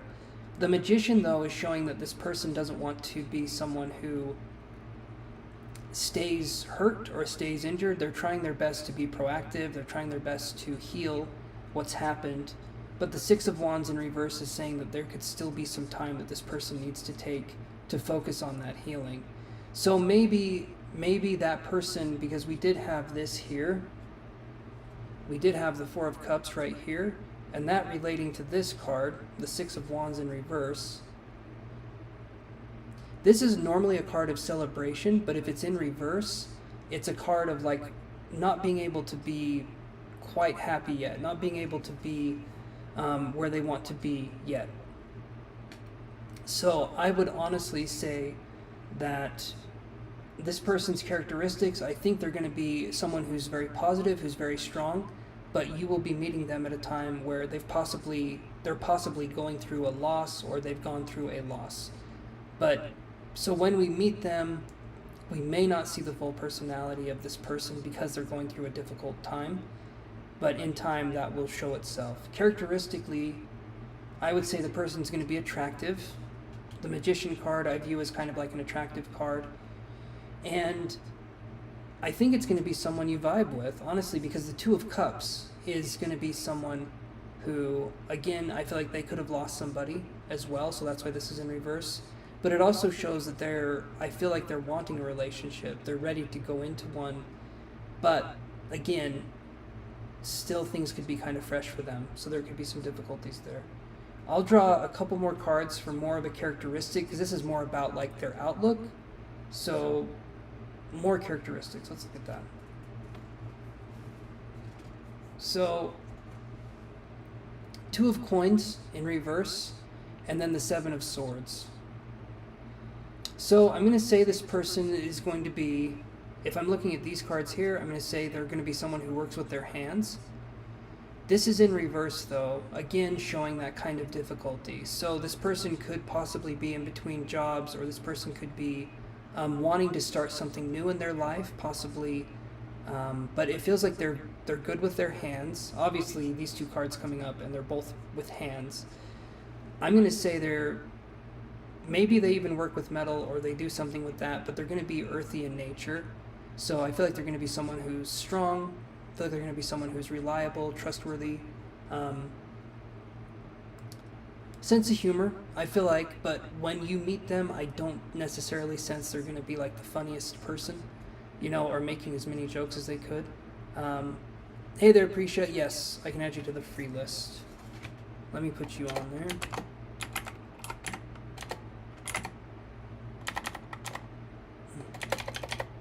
Sorry, 1 second, Marie. I just have to add people almost right away or I will forget. So this is the list now. I'm doing a paid reading, and then I'm going back to the free list. So here is the list now.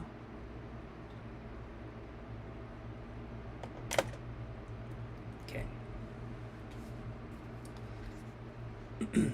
But, so I feel like I said, they're going to have a sense of humor, but they won't necessarily be in touch with that.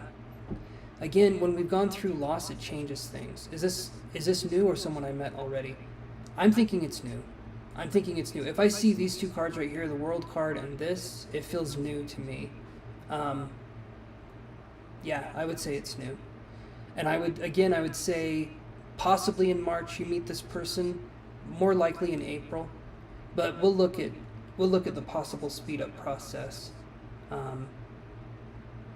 I feel they're going to be kind too. They're going to be someone who's more in touch with their emotions. But again, when the important thing is, if we meet someone when they're going through a difficult time in their life, it's going to be a little bit of time before we see the real, true them, because it's like, if you're going through a difficult time in life, you're not going to be your normal self usually.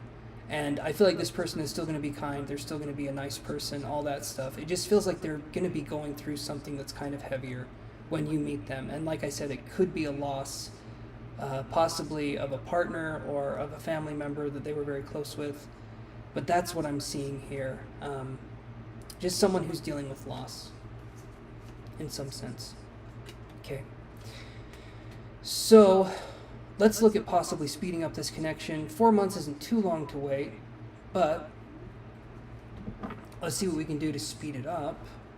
And I'll move these over.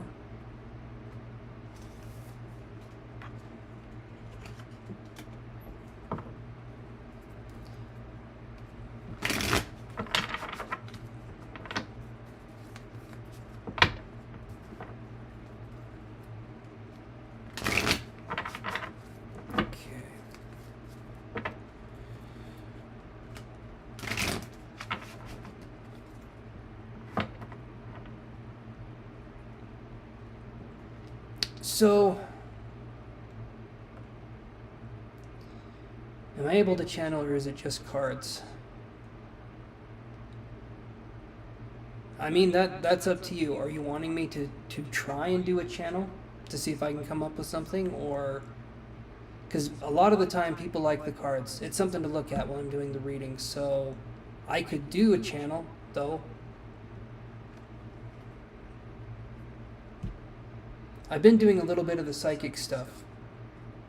Okay, the channel. Alright, let's do a channel.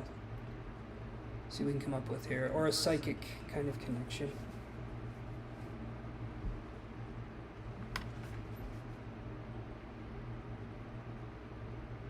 Okay. So, speeding up the process.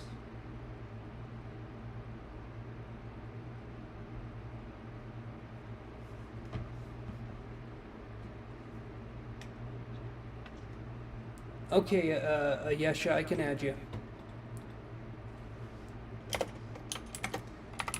Doing a paid reading right now, so everyone on the free list will have to wait just a bit.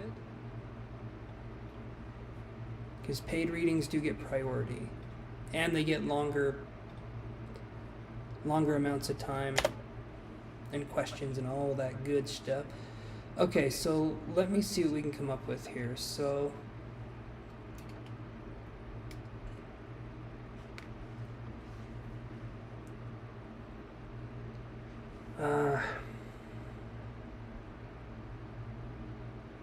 So focused on speeding up the connection. What kind of information am I getting?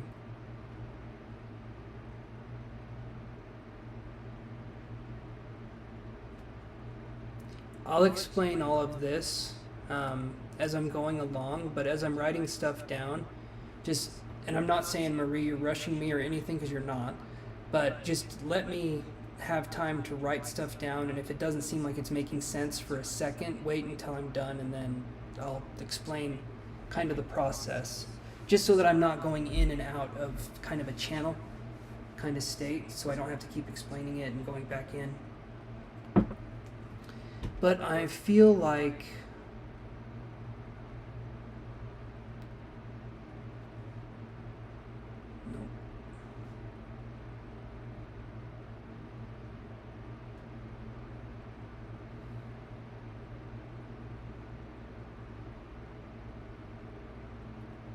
so this right here is already taking on kind of an interesting effect.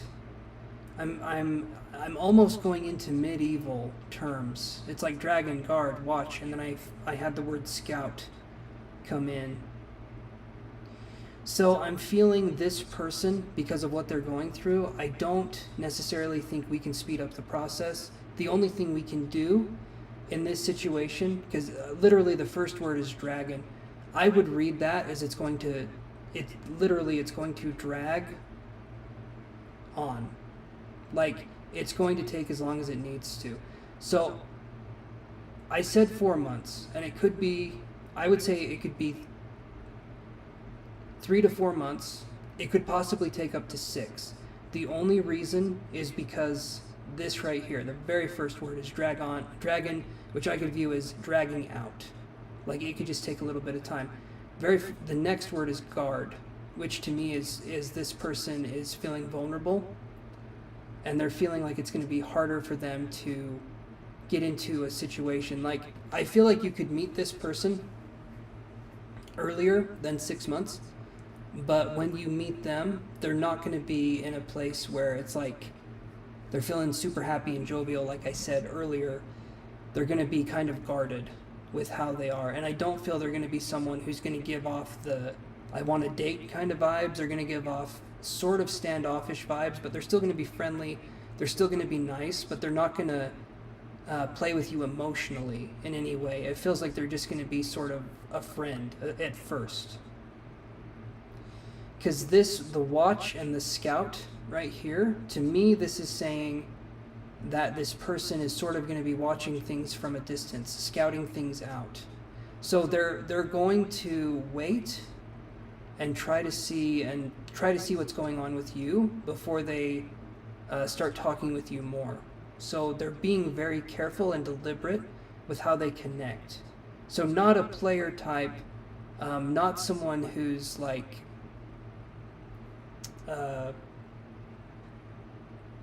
just not someone who's playing or messing around. It feels like there's someone who has intention with whatever it is that they're doing.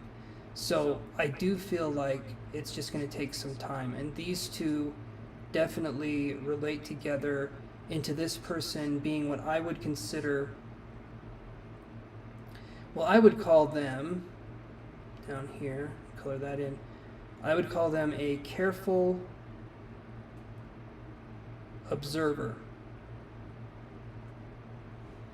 And so that means they're not going to do anything that puts them in harm's way or length. Not saying you would do anything to put them in that state, but they're going to be vulnerable. And they're going to be someone who I feel like dates with intention, and they date with in a way to find love, not in a way to mess around. So that's what I'm seeing here.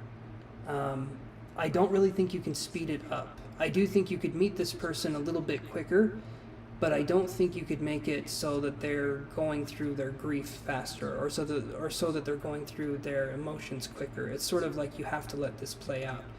So you could meet this person as an acquaintance, then a friend, and then eventually it could turn into something else after. But that's just sort of what I'm getting. So hopefully, Marie, that helps to kind of answer those questions. I do feel like they're going to be a strong individual. I feel like they're going to be caring. I feel like they're going to be someone who has, who's in touch with their emotions. I don't feel like they're overly emotional. However, they're not emotionally stunted either. So I feel like they're going to be empathic to a sense. They're going to be someone who, I don't feel like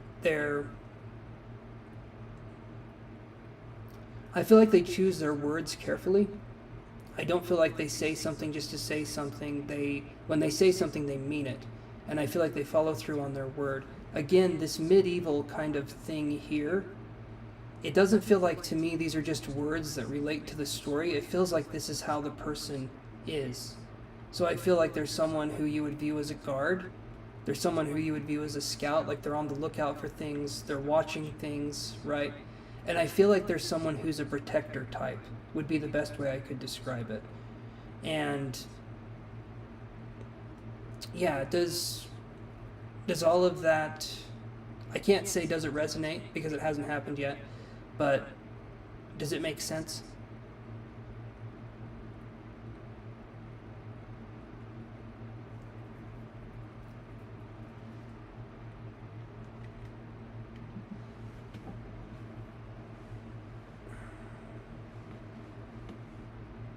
To some extent it does to you as well. I would feel that would make sense then, because it shows that there's synergy between the two of you. And yeah, that would make sense. If it makes sense to you in that way, then I feel like that's perfect. Hi, buddy. Hi. You want to be on camera? You do? Well, come here. Come here. You want to be on camera, you got to show the people your pretty face. Yeah. Look at the camera.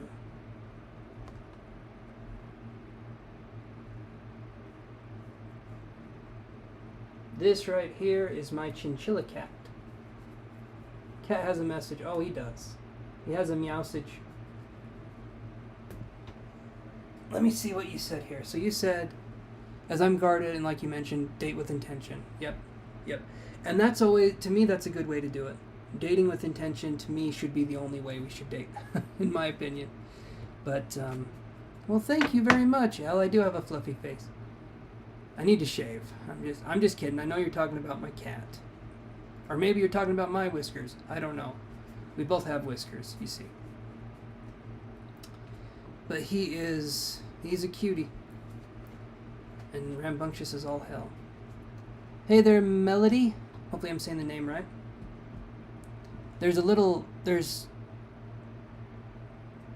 You're very welcome, Marie. You are very welcome, and thank you for the donation.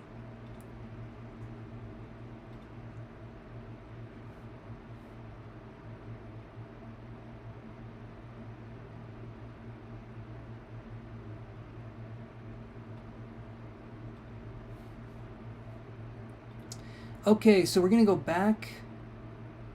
We're gonna go back to the free list, and here's who we got on the free list. And I'm thinking Melody is wanting to be on the free list as well.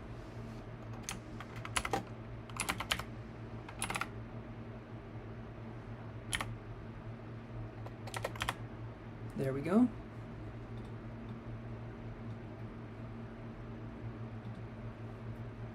All right. Oh, awesome! You're about to donate. Sweet. That works. Thank you so much for the donation. I appreciate that very, very much.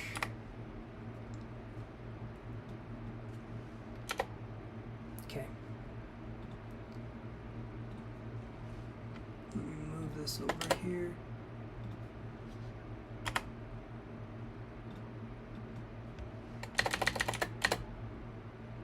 Hopefully the sound of the computer keyboard clacking isn't a huge deal. My normal microphone, actually that's been charging for a little bit. It's probably ready to go. I think I can turn that one on. So let's do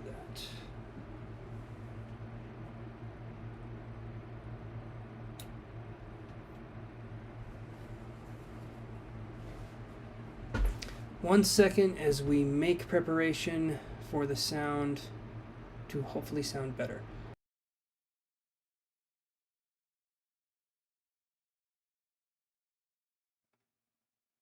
Okay, can you guys hear me all right? Do I sound better? Hopefully I sound a little bit better.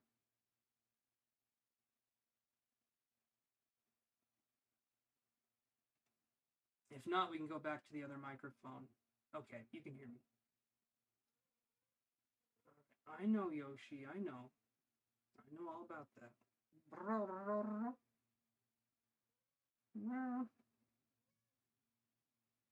Free list started now. We just had another person donate. Lavanya, I know you've been patient. So I'm going to ask you to be a little bit more patient, if that's okay.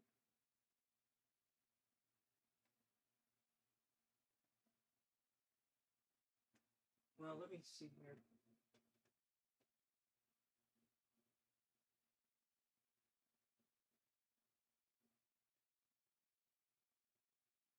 Oh, thank you very much. Awesome. Okay, you are officially up next. Melody. So let's have you. So here we got this on the list. Okay. That is the current list, and we're on a paid reading for Melody. And yeah, thank you again so much for the donation. Super, super appreciated. Trixie, what are you doing? Trixie, I don't want you under there. Do you want to show your face? Nope? Okay. We have another cat here. You're okay, Lavanya. You're okay. I understand you were just asking, just checking in. I was just letting you know. What's Saphir's energy towards you? Let's take a gander at that. Trixie? Trixie, no. Yeah, I know. You gotta get out of there. You gotta get out of there. Sorry, guys, if you know how it is having cats, they tend to like to investigate everything all the time. Okay, so let's take a look here.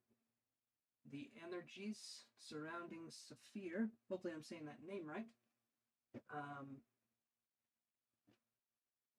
Let's look at that. What energies do we have surrounding, or what energies? Okay. I promise I'm professional and I can say words, but sometimes words not good, no good for me. That's over now, though. We're going to start again. Saphir's energy towards Melody. Let's look. The cat is really cute. Very cute. Very cute cat. Yeah, I got two of them. I got, well, you know what? I'll just do this real quick.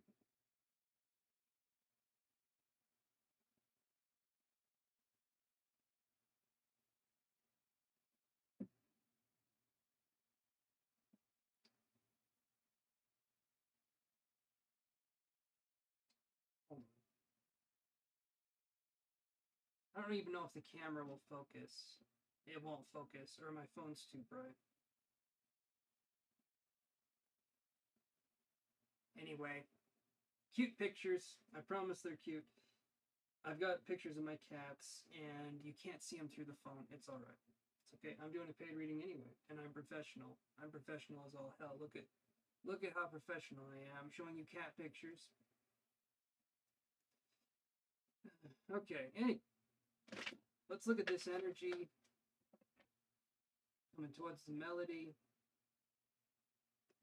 Let's take a look.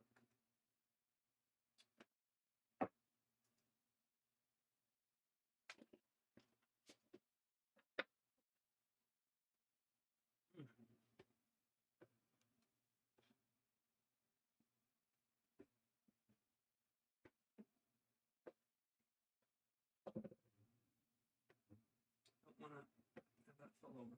Okay. So,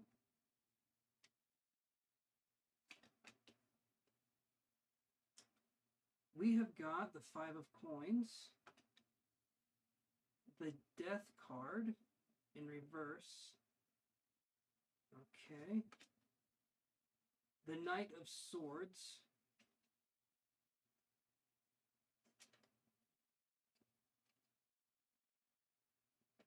Hold on here.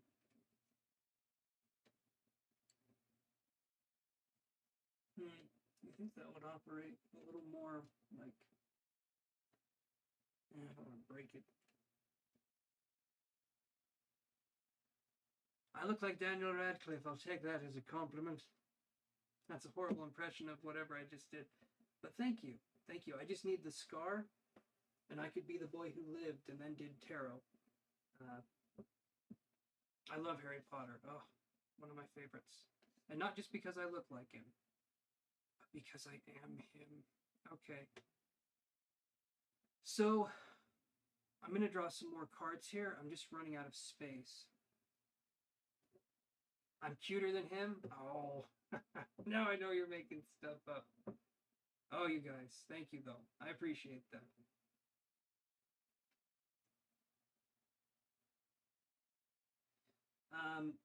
Let's look here. So, Five of Coins, Death card in reverse, Knight of Swords, which I'll put right here. And then I think I can actually fit some more cards. So we have Ten of Swords in reverse. Then we have the Fountain in reverse. Okay, so the Fountain card, this is an interesting card. This is only found in this deck. So, and if you look at this one, the way this looks, there we go. You'll notice there's an infinity symbol next to the card. This one is beyond the major and the minor arcana. So this is a really interesting card. I'll explain that one, how it sort of relates to the reading. There we go.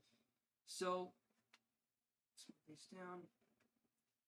Five of Coins, it's feeling to me like Saphir's energy could be something where there could be some distance.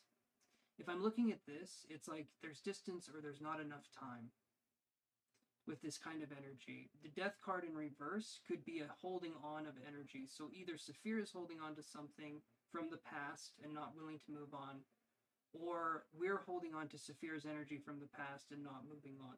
Those are the two options that I could see. But it's kind of like, it feels like there's distance here, right? Knight of Swords, though, the Knight of Swords can be a messenger. It can also represent an individual that has air in their chart. So, Gemini, I always want to say Aries, Gemini, Aquarius, and Libra. We found each other a month ago, so still a new connection. Makes sense. So, Knight of Swords, there can also be extreme ways of thinking. So this could be a new connection, but maybe there's a lot of mental energy around this connection, right? So I'll explain a little bit of that in a second. Then we have the Ten of Swords in reverse. Hey there, Islamic content. I can put you on the free list, but you'll have to wait a little bit because I'm doing a paid reading now and then I go to the free list. Hey there, Mysterious Queen. Hopefully we get to you this time. Okay. Look. I'm doing good. Hope you're doing good too. Sorry, if I don't type out the names of who comes on here,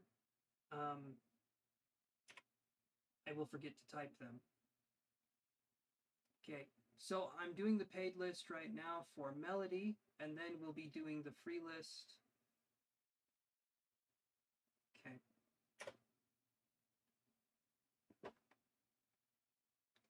So, Ten of Swords, as I was saying, in reverse. This to me is saying, again, like, look at this. We've got the Knight of Swords. We have the Ten of Swords. There's a lot of mental energy, a lot of mental chatter around this situation. So it feels to me, even though the connection is new, it feels to me like there's a lot of energy that's been building up around this connection. Like there's a lot of energy, maybe there's a lot of expectations, maybe there's just kind of a lot of that.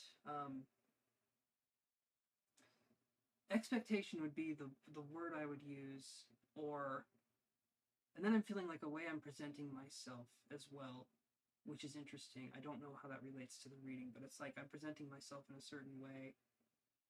Yes, there's a lot of mental energy. I told him a few days ago only to message me if it's an emergency. Then yesterday I opened up and explained myself. I don't want another online connection. Okay.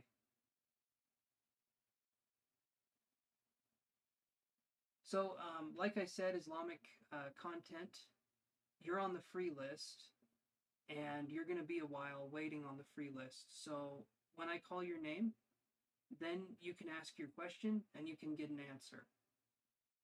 So you just have to be patient, okay? And if you ask again and keep posting your question, I will kick you out of the chat. So please wait your turn, all right? Okay, he is in France and you're in Australia. Okay. Okay, makes sense. Not another online connection. I can understand that.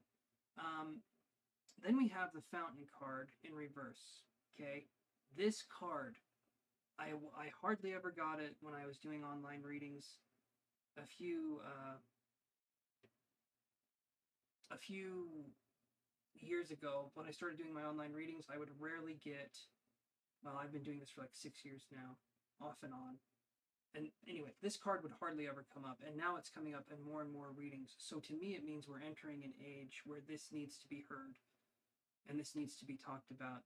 So when it comes to connecting with people, it's best to let things be observed, and then to kind of watch them, not from afar, not like we're playing a game necessarily, but to like watch things, observe things, and then see where they go naturally, right? It's very, very easy for us to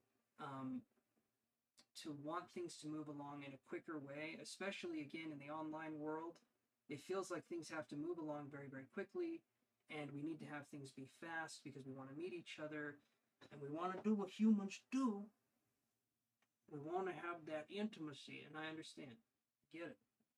I'm a human some days. Other days, I am a cat man. But it's not about me.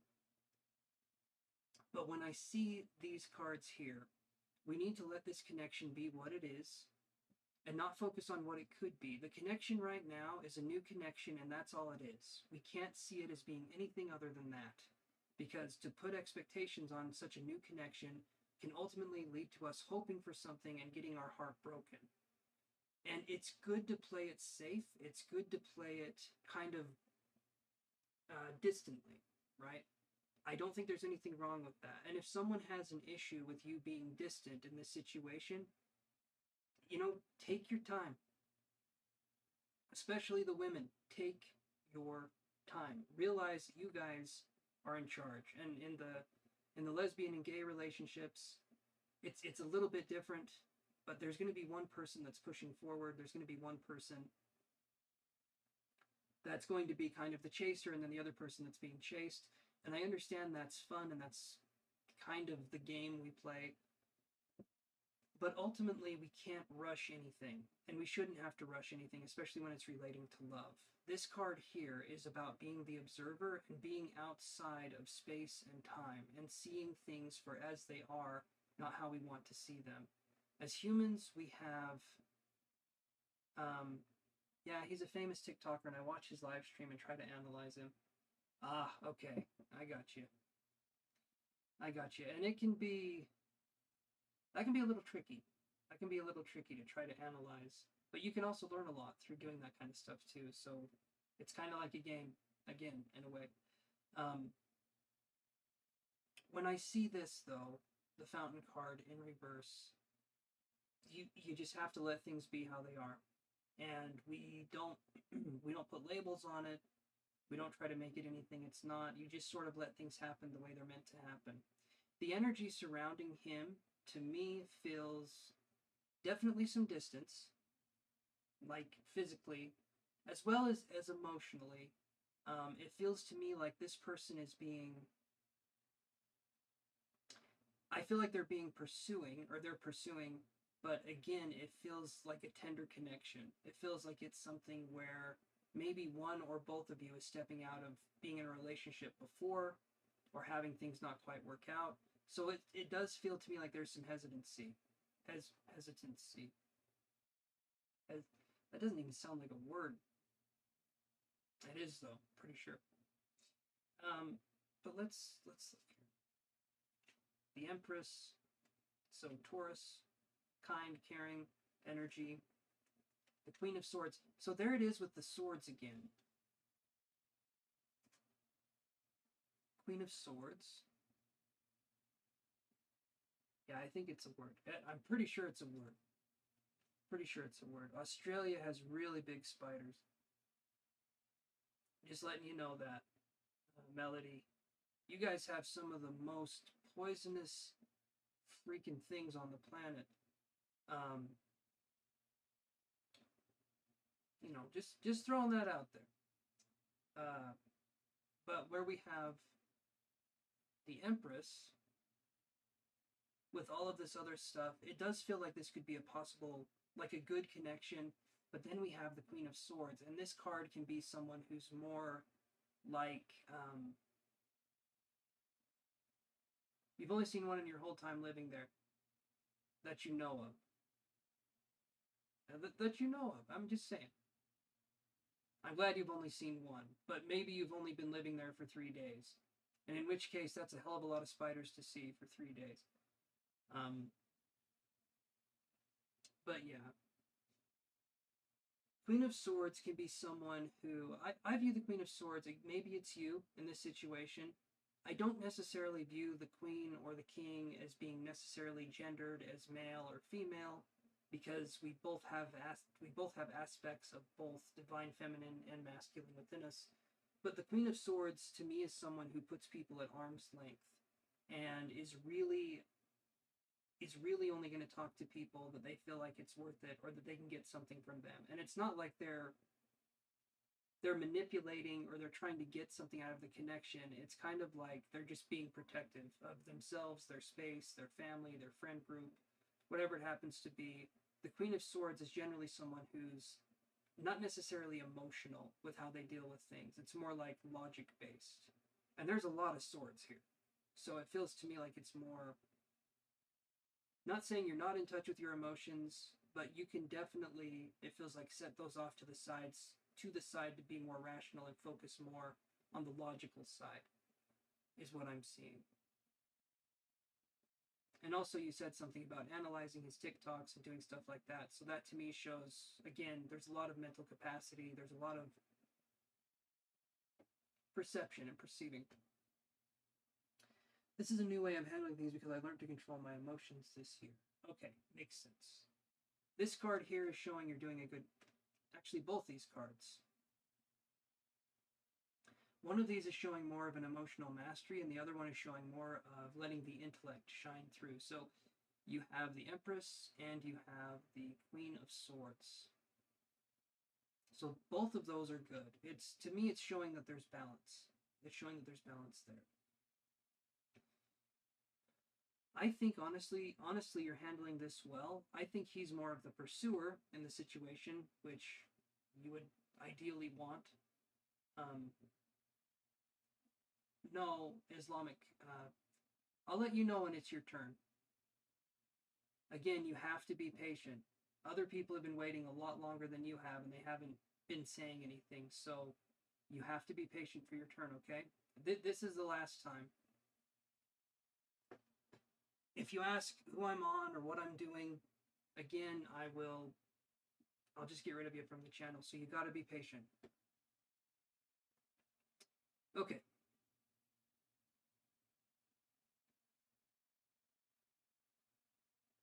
It does look, though, Melody, it looks like a good connection.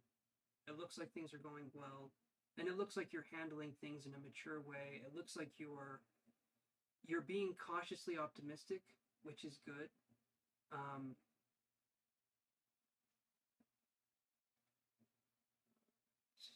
Hold on one second.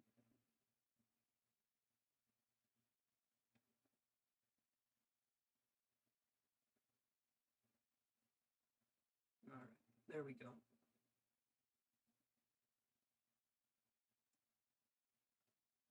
It's okay. I removed him from the channel. Sorry, but I don't put up with that. If I'm kind enough to explain what's going on, and there's been people waiting far longer than, and they've been patient, so I just removed him from the channel.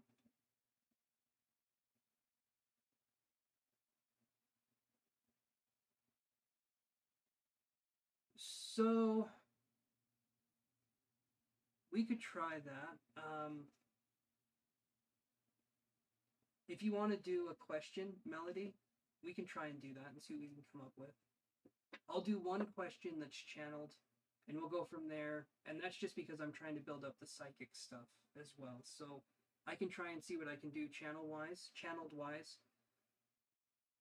and let's see what we can do from there. If you do have a question, that is. And thank you guys for telling the other person to be patient and for helping me out there. I appreciate that. The same question. Okay. We can do that.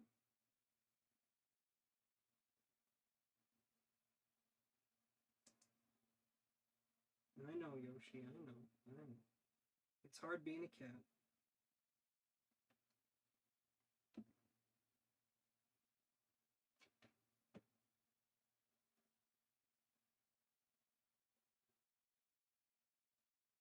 He knows. They know. As soon as I start doing channeled messages and stuff, they start gathering around me. And he starts wanting my attention, so sorry about that. Whenever I do the psychic stuff, they seem to enjoy it. Okay, so let's do this here.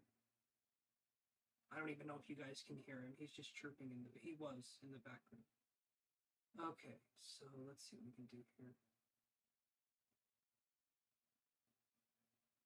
In this situation, I don't have to ask Melody for permission because she basically said, hey, can you do a channeled question? So I don't have to ask for permission. I'm just explaining how I do things as I'm going along in case anyone's watching and curious how I operate. Because I also teach as well, so.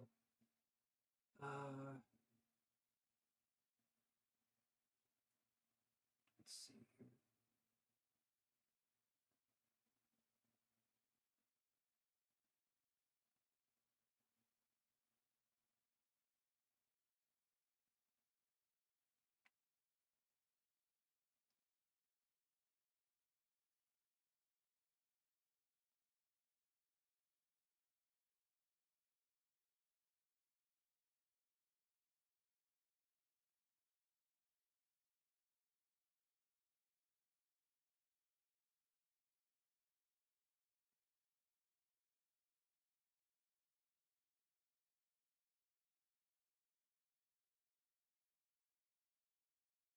Very first thing I'm getting is it's like I'm seeing 4 windows.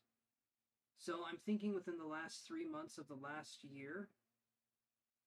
So, like, from December to September of last year. September to December of last year. I don't know why I said it backwards. But I saw this window right here being kicked in. And I know that doesn't look like a knee, so let me draw. I'm just kidding. I know that doesn't look like a knee, but I saw this being kicked in, and I feel like this has something to do with the world view changing or something to do. Did anything happen in the last, from September to December, that is kind of like a healing process for you, Melody, at this point in time? Because if I'm seeing this broken window, that's what it's. Okay. That's what it's making me think of. And then I'm seeing the number 8, and that's making me, maybe something happened in August as well, or maybe it was September 8th, December 8th, or I guess October or November 8th. Kind of a lot of dates there. I know it seems like I'm going through everything, but the number 8 came up, and I don't know if that has any significance.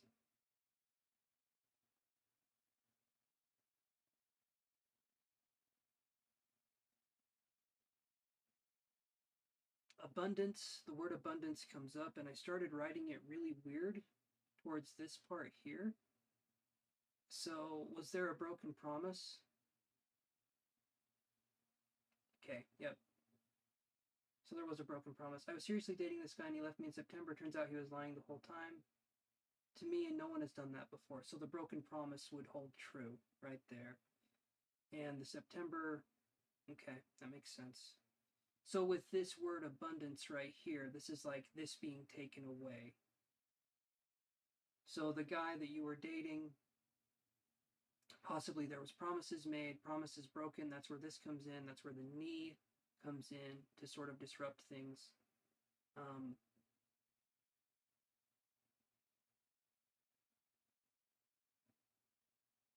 did you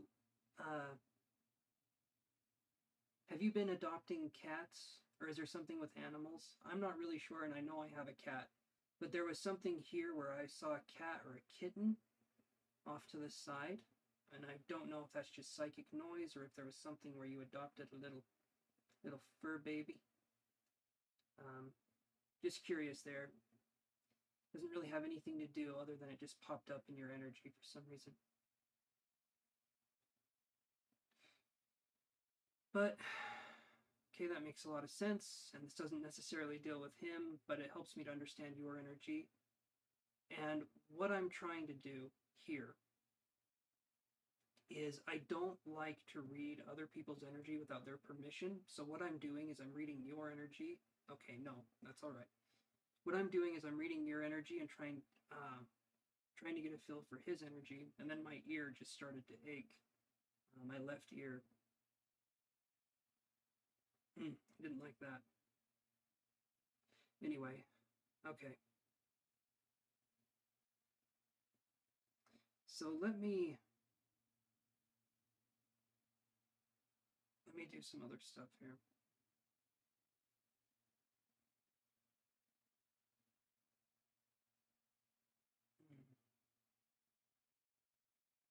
Now I'm feeling shaky. I'm feeling excited. I'm feeling shaky. I'm feeling nervous. Um, and I'm saying this because I'm not feeling this. Okay, that we're good though. We're good. I don't think that's what I was picking up on. I did have kittens though before, but that was back like 6 years ago. Yeah, I don't think I was picking up on anything there. I think that was just kind of some psychic noise. And again, I have cats. They're kind of being extra chattery, so it could just be subconsciously I got cats on the brain.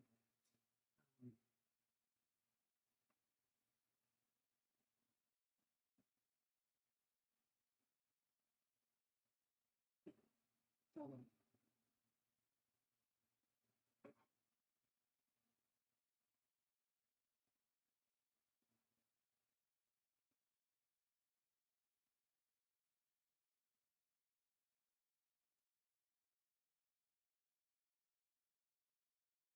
Okay. With this person, this Saphir person, it's gonna do this.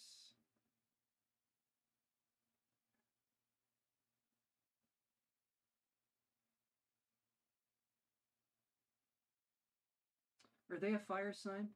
I know basically Saphir has fire in the name, but it feels like I'm getting more fire energy from this person. Yes, okay. Uh, Aries or Leo?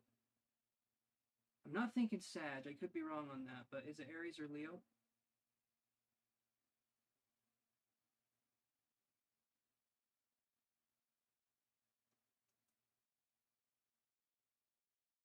Aries. Okay. And so Aries. My God. And then as I'm tuning into the energy, I said I wouldn't tune into the energy, but in this situation, I kind of got a feel for you. I got a feel for your situation. That hit his energy, and then I'm feeling confused. I'm feeling confused. I'm feeling tired, and I'm feeling tongue-tied.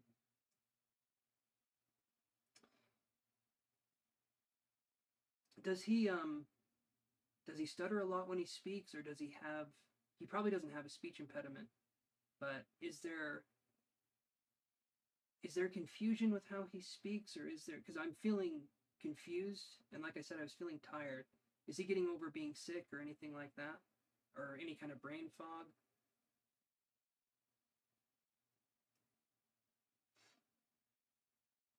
He's probably sleeping right now. Right, right. As we all should be sleeping right now. Okay, but no, nothing else that way. Okay.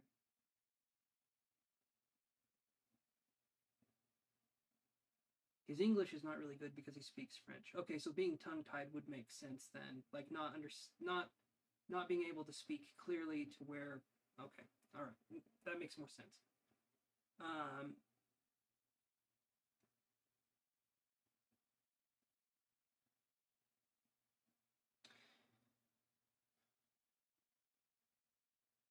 hmm.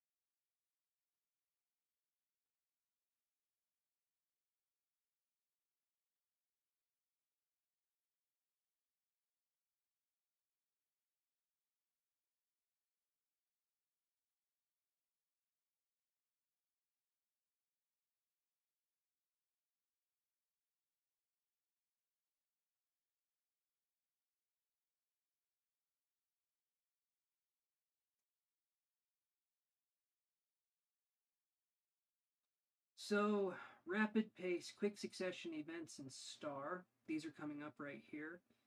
Is this person possibly wanting to meet relatively quickly?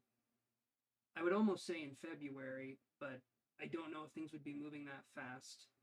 The star card to me is Aquarius, but like not to me in the tarot. The star card represents Aquarius, and I'm almost wondering if this person wants to meet soon, or if this person is maybe trying to push towards a meeting that could be soon in person. Has there been any talks about that? I don't think the energy feels bad, but I get the sense of like a okay, he never told you. So could could possibly be that maybe it's quicker than what I'm thinking, but not necessarily in February, because that does seem rather soon. Uh, I do feel like things can move rather quickly. I almost get like I want to say like excited dog energy would be kind of what I feel, or like big dog energy, but just someone who's excited. So to me, it feels like the connection's good.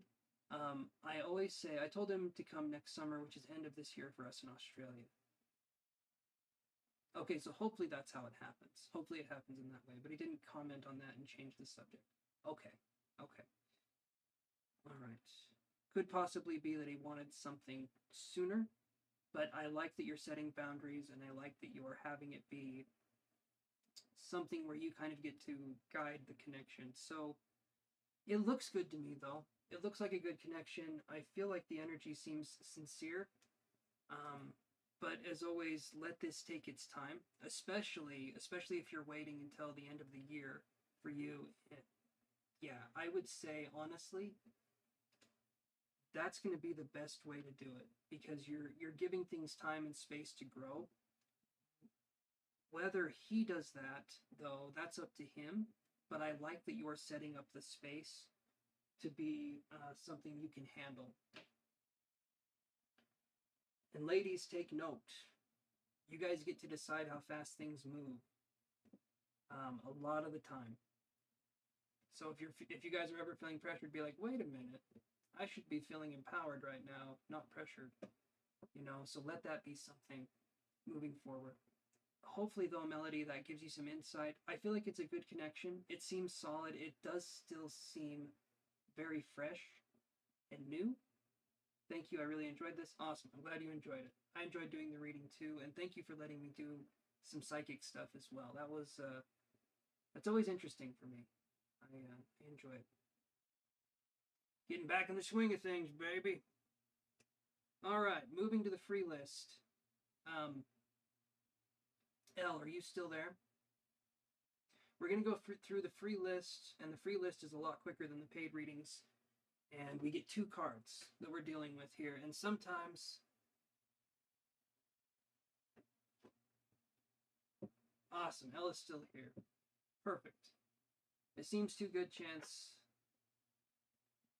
Hopefully it is. Hopefully it is good, right? That's what we're hoping for. Writing my paper for class. That's how I feel. Anytime I was in a classroom, it was always, and then I would be sleeping because I didn't do well in school. Can you imagine someone who looks like Harry Potter not doing well in school? It was horrible. I had a girl, she was passing out our papers, our progress reports is what we called them, our grades. She looked me dead in the eyes and said, I thought you were smarter than this. Because I basically had a report card that looked like someone was trying to say the F word, but they stuttered all the way through. They're like, it wasn't good. But, yeah, looking back on it, it's kind of funny now. Anyway, yes, it gave me clarity, but his intention is just really confusing right now. I guess I just got to give him more time to organize everything I've put out to him. Give him time and see. Especially in a new connection, there's going to be confusion. It doesn't matter. You could go to every psychic in the world. It wouldn't matter. You just got to give it time, and you got to see. The newer the connection, the more sparse the... Okay. Let me say it like this. Imagine a spider web, and that spider web has us, the spider, sitting right in the middle. Whenever there's a new connection with someone, that thread needs time to gain strength for us to understand its significance in our web. Right now, you're establishing a new thread, and you don't know where exactly it belongs yet. And you're still unsure, and there's still confusion. In fact, I mean, Melody, you might not want me to say this. You might need more time to heal from your last connection that you had before moving on to this one, because it sounds like that really shook you up. So that could be something to take into consideration as well, is where are you at on that healing journey too. Just throwing that out there, right? I always think healing is a big part of the game, but obviously you decide where you're at with that. So, okay, anyway, wanted to ask, what are Hilton's true intentions towards Ella? You sound like a research student working on a PhD thesis. I would not be a good research student then. I would be researching what is at the bottom of a bag of potato chips. And it is my hand grabbing the last of those potato chips. I want to eat them. That's what I'd be doing. I'd be researching some shit.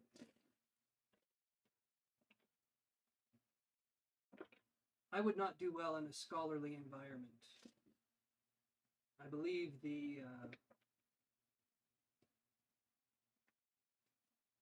I just believe it would be weird, honestly. To those people that go to school and college and all that stuff and they actually do well at it, my hat goes off to you. And if you do find my hat, please give it back. I have a large forehead and I would like to cover it up, please. But that's if you find the hat.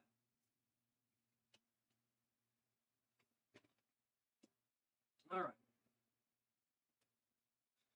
So we get 2 cards here for the free readings. And we got the 9 of Cups in reverse. And we have the 3 of Wands. All right. 9 of Cups in reverse, 3 of Wands. Again, confusing or possibly conflicting emotions. There we go, a top hat just for me. And I will wear that top hat and nothing else. And if I arrive to your house, do let me in because it's cold. But also, maybe I'll wear a trench coat. Maybe a trench coat. Those are always in season, I think. 9 of Cups in reverse. It's emotional. To me, when I see this, it's not a bad card, but it's like emotional unclarity, or there could be a sense of emotional upset. And then when I see the 3 of Wands, it's wanting to work together towards something, to build something, right? 3 of Wands and the 4 of Wands, those are cards I always kind of see as being similar, because the 4 of Wands is like a foundational kind of experience, but it's working with it's working with people building a foundation for something. The 3 of Wands in this right here, you're studying to be a nurse, so you're giving my hat back. Thank you. I appreciate that. I will definitely wear it and not lose it. This card, though, working together to build something, but it's not quite coming into fruition yet. But you're getting there. You're working towards something. So Hilton's feelings towards you, they feel convoluted, would be the best way I can describe it. It's not... There's emotions there, there's a connection, but it feels confused. And if it feels confused for the cards, it's going to be confused for you, and it's going to be confused for Hilton, which is a name you don't hear very often. A ton of Hilton. I'll be honest, I don't know if I like his name. You're distant friends right now. Okay. Yeah, I never heard that name. I know, right? It's like, I've heard of Paris Hilton, but there's the Paris before the Hilton, you know? You never just get a Hilton. Yeah. You may just want to break it off with them because the name's too weird. Just say, I'm sorry, your name is too weird. I don't want to call you Hilty. But I have to call you Hilty. That's the only nickname that can work. At least it isn't Hitler. That's true. That's true. I may pass a bit of judgment if someone asks me a question about them and Hitler's relationship. I may subconsciously have a preconceived bias of like, this might not be a good connection. Anyway, I would say give it some time and see. The distant friend thing still seems to be distant friends right now. It doesn't feel like it's going to be evolving, but it doesn't mean it won't. So confused but wants to work towards something. That's what I would say, but you got to be thinking, if someone is confused and they're working towards something, what are they working towards? They don't know. They're confused. So don't look too into it right now as to what it could be. Look to it as to what it is, right? And that it's just a connection. Don't look at it as anything other than just a connection at this point in time, and then see where things go naturally. That would be my advice moving forward. All right, Lavanya, are you there? You've been waiting very patiently, and now we're starting to whittle through this free list, whittle by whittle. So, you're very welcome, Al.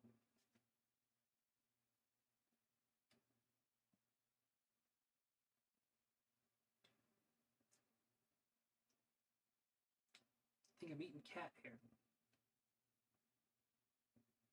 At least I hope that's cat hair. I don't know, guys.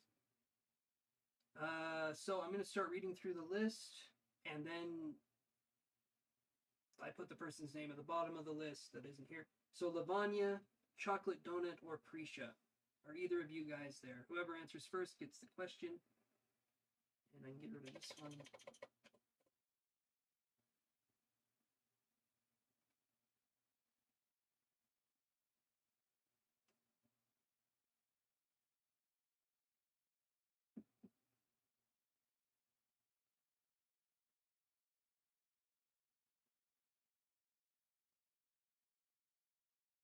Lavanya, yes. Okay. So we will have Lavanya. Yes, you are up next. What is your question? And remember, guys, to refresh your pages often, just because sometimes you can be a minute or 2 minutes behind.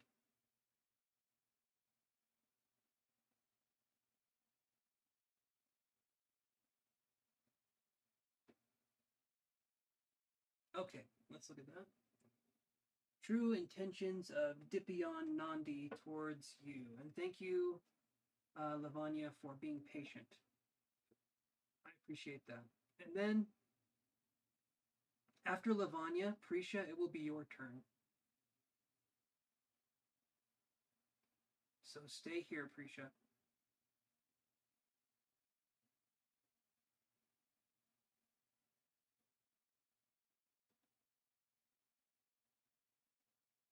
Okay, let me do this. All right. So, I'm waiting. Okay. You can ask your question now, Prisha, and then I can just go to it right after.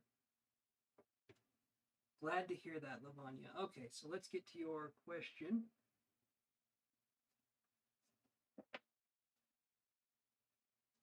So let's see what we can come up with here.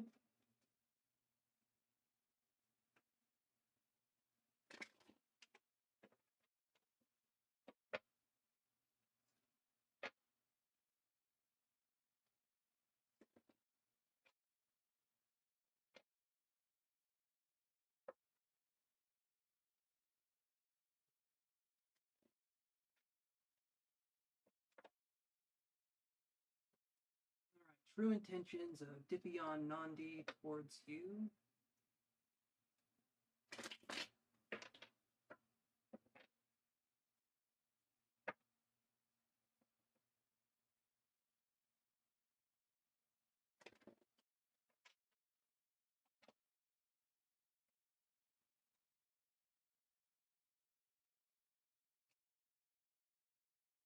Okay, so we have the Empress and we have the Page of Cups in reverse. So the Empress card, it can be a Taurus individual or it can be an Earth sign kind of energy, but it's like a gentle, caring person. I feel like this is more describing you, Lavanya, in this situation. The Page of Cups in reverse, though, could be the relationship situation here. You said it's been in and out situation for like 11 years. Okay. So this right here could show emotional immaturity in the connection of the relationship. So possibly from this Dipion Nandi person, right? I'll just call him Nandi because I feel like that's easier to say or easier to, yeah, you understand. Right, his side, yes. So if I see this in reverse, the true intentions are going to be, it's going to be just that. There's immaturity here, and there's a lack of accountability for this person's side of their emotional connection. So I don't feel like I can even call them DN. Okay, I'll call them DN. That actually makes it a lot easier. Thank you.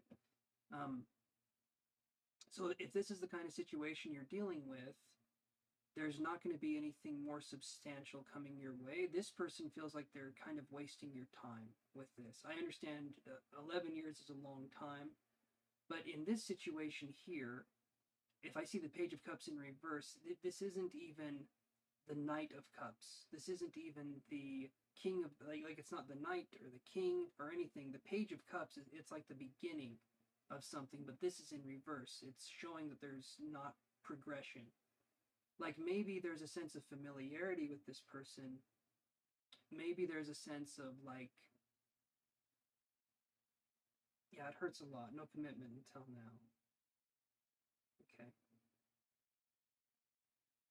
Yes, Luminous Starseed, I can put you on the free list. Welcome to the channel. I'll put you on right here.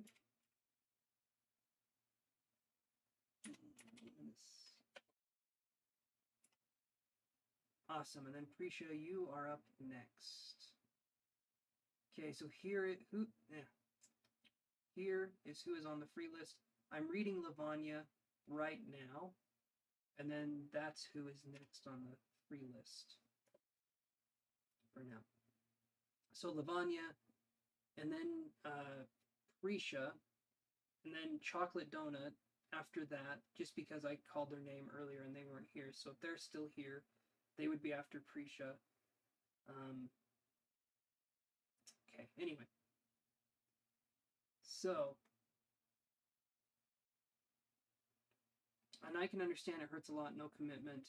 It feels like it's going to keep being no commitment, though. I hate to like rip off that band-aid and leave you there to bleed, but it's better for you to hear that there isn't going to be any commitment rather than waste your time and maybe another 11 years. You know what I mean?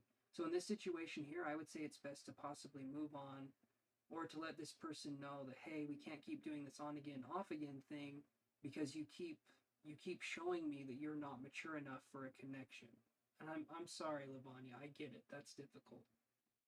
But it's, in my opinion, it's better to hear the truth and heal from it than to stay comforted in it, than to stay comforted in a lie. You know what I mean? But I do hope you do get some resolution out of this. And I'm not telling you what to do. Please live your life the way you want to live it. This is just some advice. In this situation, Lavanya, it's been on and off for 11 years, right? And this person still hasn't committed. This person hasn't shown you or given you anything. 11 years is a long time.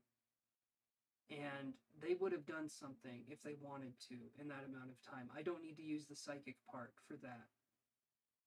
Again, I know it's painful to hear it, but I don't see the psychic abilities coming through and telling you anything that I'm not saying right now. If there's not a commitment in 11 years to a person, I don't think any more amount of time is going to change that.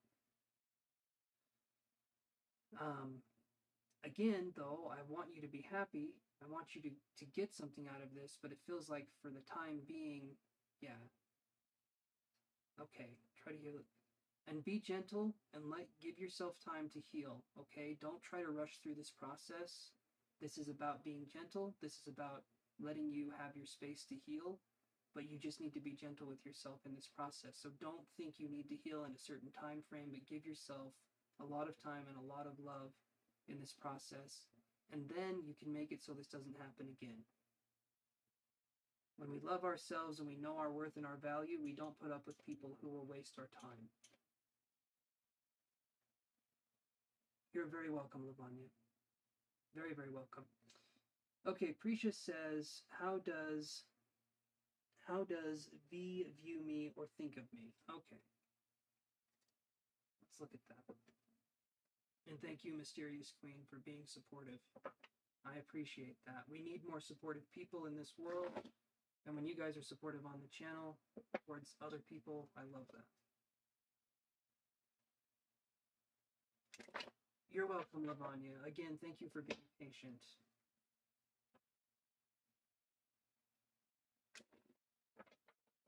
Thank all of you guys for being patient. I know it's been a minute. I know it has been a minute. I try to hurry through, but when I get paid readings, I especially want to spend some time on there, and practicing my psychic abilities is also great. Thank you. You take care too. Yes, you have. You've been waiting a very long time, Mysterious Queen, so I appreciate that. And thank you for saying that. Very kind. You won't be waiting too much longer. Your turn is coming up pretty quickly, so just bear with me a little bit longer. And I won't leave you hanging. Okay, so we have the Moon card. And then we have the 10 of Coins. This looks promising. The only thing is, The only thing is, the moon card can mean uh, the moon card can mean secrecy. It can also mean illusion. But when I see it next to the 10 of coins, this looks good. This looks fulfilling. Um, I would say, hold on one second. I would say there is a tendency for this person to keep their thoughts and their feelings to themselves, but it seems to me like you're held in high regard. So this looks good to me, but it does feel like maybe there's a lack of communication towards this person being expressive towards you, or this person telling you how they feel, but this looks positive to me. But this person could work on communicating better. Because this, again, this card to me can be secretive, or it can be someone who doesn't say what's on their mind, or they're just not someone who knows, I guess, what to say or how to say it. I could almost view this as being someone who's just more quiet or more reserved in a way, but also someone who just, again, they don't say what's on their mind. So it can be kind of frustrating to deal with these kinds of people. Um, could it also be I'm secretive? It could be. It could be, but because you're quiet. The only thing I'm thinking of here, and it could be relating to you as well. Regardless, though, I'll just say it like this. Regardless, it looks good. This looks positive. I wouldn't say this is negative, and this could actually be relating to you. The um, the moon does represent more of the divine feminine as well, and I was just going more towards his end because you asked me, how does V view me or think of me? Which actually could relate to, yeah, maybe I'm getting a little bit tired because I think what you're saying makes more sense. So the moon card, yes, I think this could absolutely relate. Could be the way he views you as being secretive. The 10 of coins, though, looks good. So I like it. I like this, honestly. The only thing is, and you do this in time. You don't need to hurry up and do this. You don't, blossom and bloom in your own time. But have it be something that if you feel comfortable and you feel like you can open up a little bit, tell this person that you're going to try to open up if you feel comfortable enough doing so. Um, and then just kind of see where things are taken off and what's happening, because I understand wanting to be there's sometimes wanting to be quiet because we want to be mysterious, and then there's sometimes we are just quiet. That's just how we are. And so it can take a minute for us to open up and to want to be that way, and you shouldn't have to rush that process. But if it seems like this person is having a harder time communicating and you feel like you can give a little bit extra and open up just a little bit more, that may be something that can help the connection to blossom into something greater as time goes on. But that's what I see for you, Prisha. Hopefully that makes sense. Um,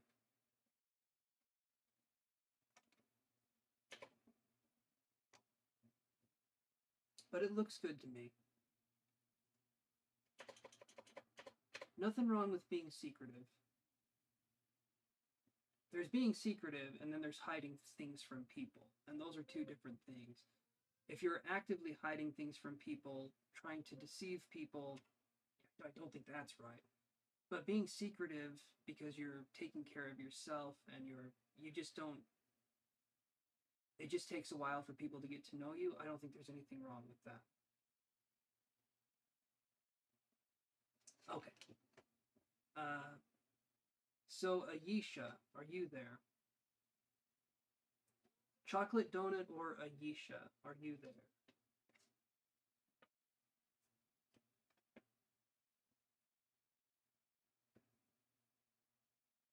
There we go.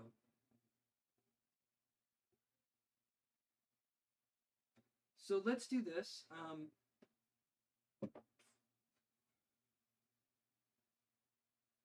Let's do one question. So, Salmon, what does he think of me? So we've got almost three questions there. So do you want to know what he thinks of you, what he feels about you, or if he misses you? Focus on one of those questions, and then we can do 2 cards for an answer. Because I just do one question, 2 cards.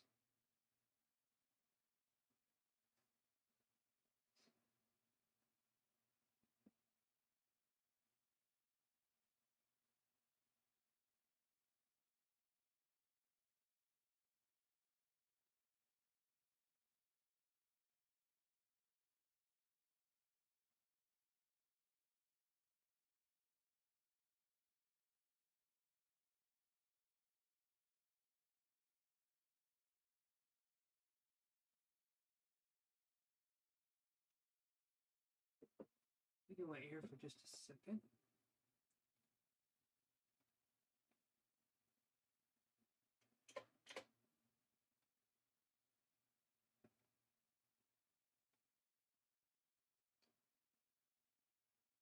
I've called Chocolate Donut's name a few times, and Ayesha, you're still up. I'm just giving you a second to reword your question. But this is who is on the free list now, and I'm going to be doing Ayesha's reading right now, or when she asks. So Mysterious Queen and then Luminous is up after that. Hopefully Mysterious Queen is still there. Hopefully Luminous is still there too. Thank you again, guys, for being patient.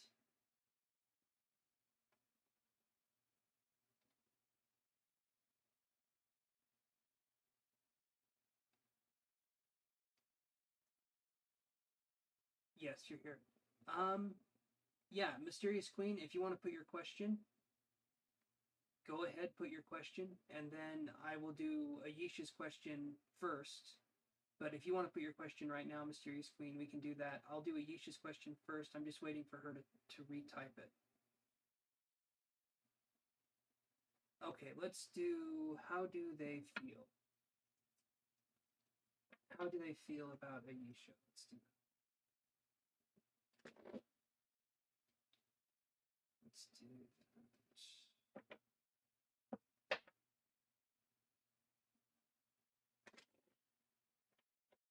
How does Salmon think? Or how does Salmon feel about... Okay. What does he feel about you? We're going to focus on one of those because, again, that's still 2 questions. That's saying, how does he think about me? What does he feel about me? Thinking and feeling are 2 different things. So I'm going to do feel. I'm just going to go with how does he feel about you? I think that's probably more of a telling sign, regardless. So we'll focus on how does Salmon feel about you? And that will be...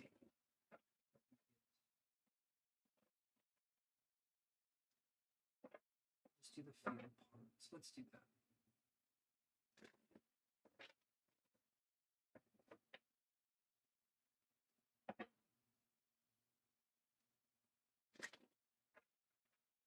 How does he feel about you?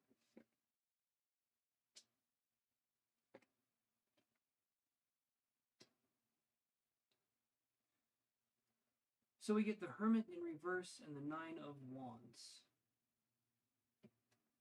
So this card right here, the Hermit in reverse, so this is normally what it looks like. I know these can be kind of confusing.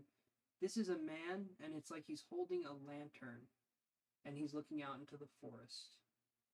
You can kind of look at it like he's holding a lantern, he's looking out into the forest, and it's like a winter's day. So the Hermit is basically that. It is a hermit. It's someone who is alone. When it's in reverse, though, it's someone who's trying to come out of isolation or someone who's trying to do that. So this could represent you or him, but it's coming out of isolation, wanting a connection. But this could be feeling like it's too much. The 9 of Wands can be a burden card, or it can be a card that feels like it's too much to handle things. So either you or this person feels things way too deeply. And the way I would see this is this person's energy towards you. It could be this person just is going through a lot in their life, and they don't know exactly how you fit into that situation. I wouldn't say it's a good or a bad situation, but it's like this person feels like they could be overwhelmed, or this person feels like they could just be dealing with a lot or having a lot on their plate. So I would almost say, if you can, like check in with this person and see what's going on. But if they seem like they're overwhelmed, or if it seems like it's harder for them to, yeah, Felicity, I can add you to the list. One second here. If it seems like there's a lot going on, thank you, Luminous. And yeah, like the stream, guys, if you wouldn't mind. I'd appreciate that. And hit that little bell icon to be notified of everything moving forward. Just every time I breathe funny, post a weird picture, memes, whatever. Anyway, hit that bell icon, enable all notifications. Because you don't just get me once. If you guys are subscribers and you come on and ask questions, I'll answer them. You'll have to wait on the free list or pay, but yeah. Anyway, you don't just subscribe one time and get an answer one time, is what I'm trying to say. Okay, anyway. So this person, Ahisha, it could just be they have a lot on their plate. So I would say ask them how they're doing, how they're feeling. And if it seems like they're overwhelmed, or if it seems like it's just hard for them at this point in time, I would back off a little bit and maybe reconnect with them in a couple weeks, or ask them what's going on a little bit later, because as it seems now, it could just feel like they're overwhelmed. Maybe not necessarily with you, but just life in general, or this person just isn't very good at handling stress, but it feels like there's some stress in their life. Again, not necessarily from you, but yeah. I can put you on the list, Nayla, but yeah. I asked him, he said a week ago he is fine. Okay.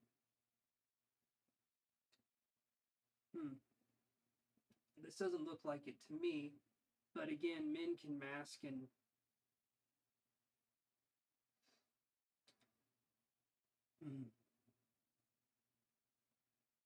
I'd say give it a little bit more time, see what's going on, and if this person is still kind of being avoidant and not wanting to talk, then possibly look at other connections or other people. That's kind of what I'm getting here. So hopefully that gives you some insight, but I'm not sensing like a lot here to go on. If it's a connection between you two, it feels to me like it might be best to kind of let this person be alone and do their own thing. If they are wanting to talk and let you into their lives, that's great, but it does feel like there's some resistance there. So just take that in mind. I'm going to go to the next one here, and Nayla, I'll put you on the list. There we go. Okay, Mysterious Queen, what is your question?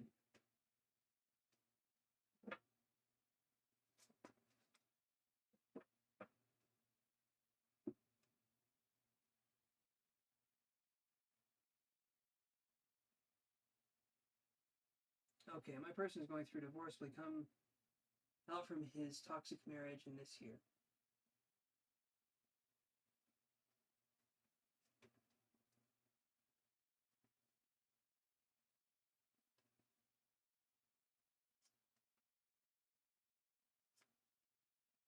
I got the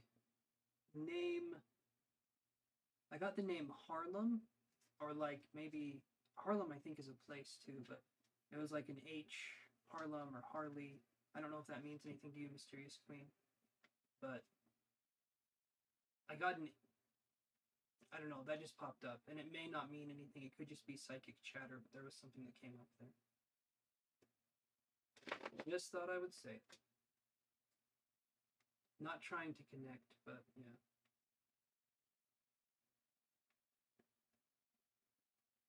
And thank you, Luminous Starseed, for posting that. I imagine you are you a moderator on another channel, or do you have your own channel? Because that looks like moderating right there, and that looks like good stuff.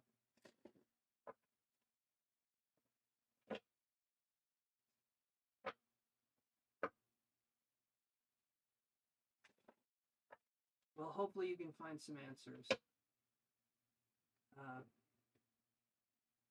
Aisha, I hope. You up channels overall. Awesome. I love that. You want to be a moderator on my channel? That's very sweet. That's very sweet.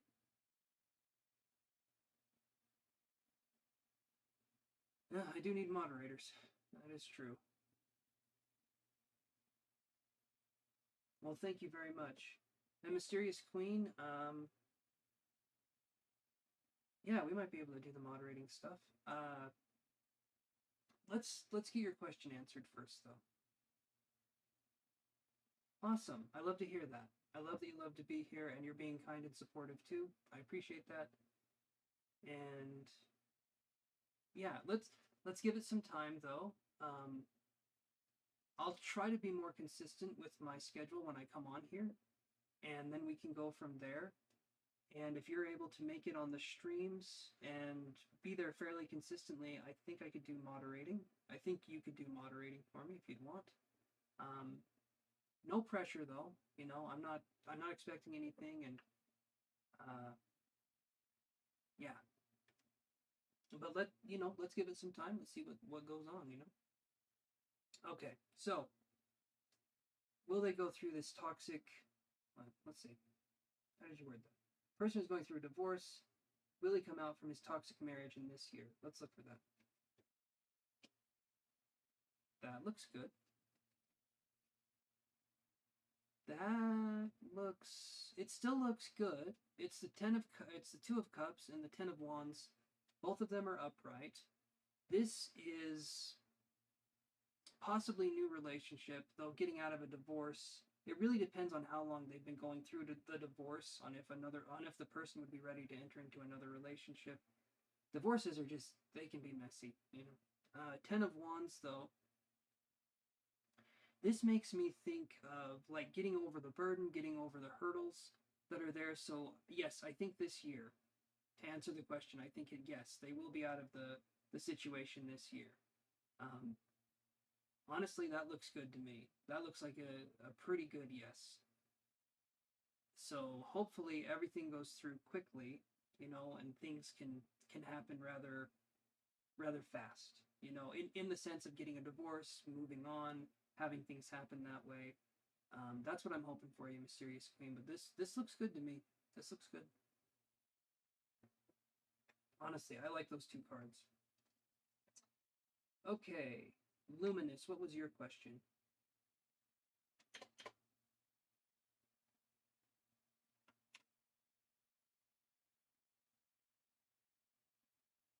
If you want to, Mysterious Queen, go for it.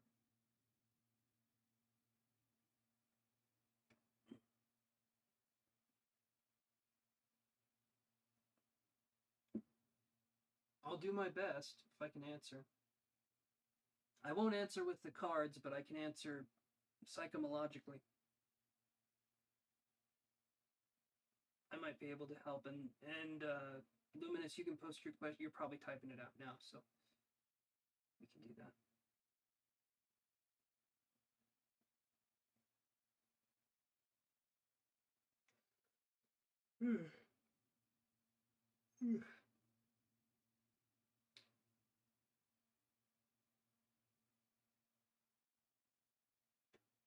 Thank you, Luminous. We've been in a relationship for 7 years. We're from different cultures.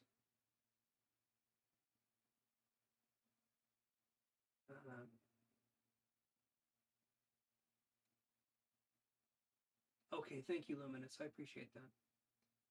Yeah, arranged marriages, I'm assuming that's what you're talking about, are not something I agree with at all. We have been in a relationship for 7 years. We are from different cultures.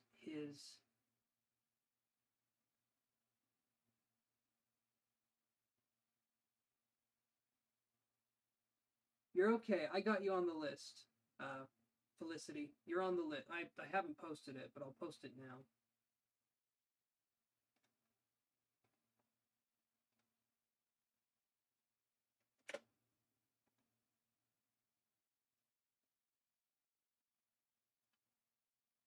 I have my own list that's going on, so you guys don't have to worry. I add everyone that comes on here, or I try to. been in a relationship for 7 years. We are from different cultures. His mother apart us. Not sure. His mother has kept you apart, maybe? Um, it's been 4 years. You've been crying every night. Okay. So what would be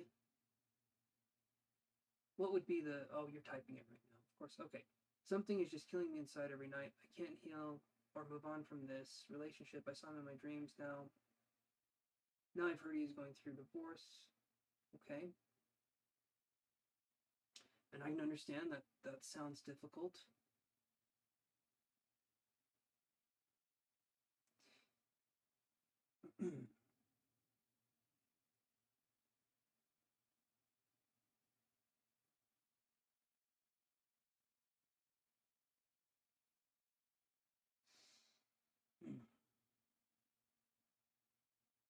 So, love is tricky.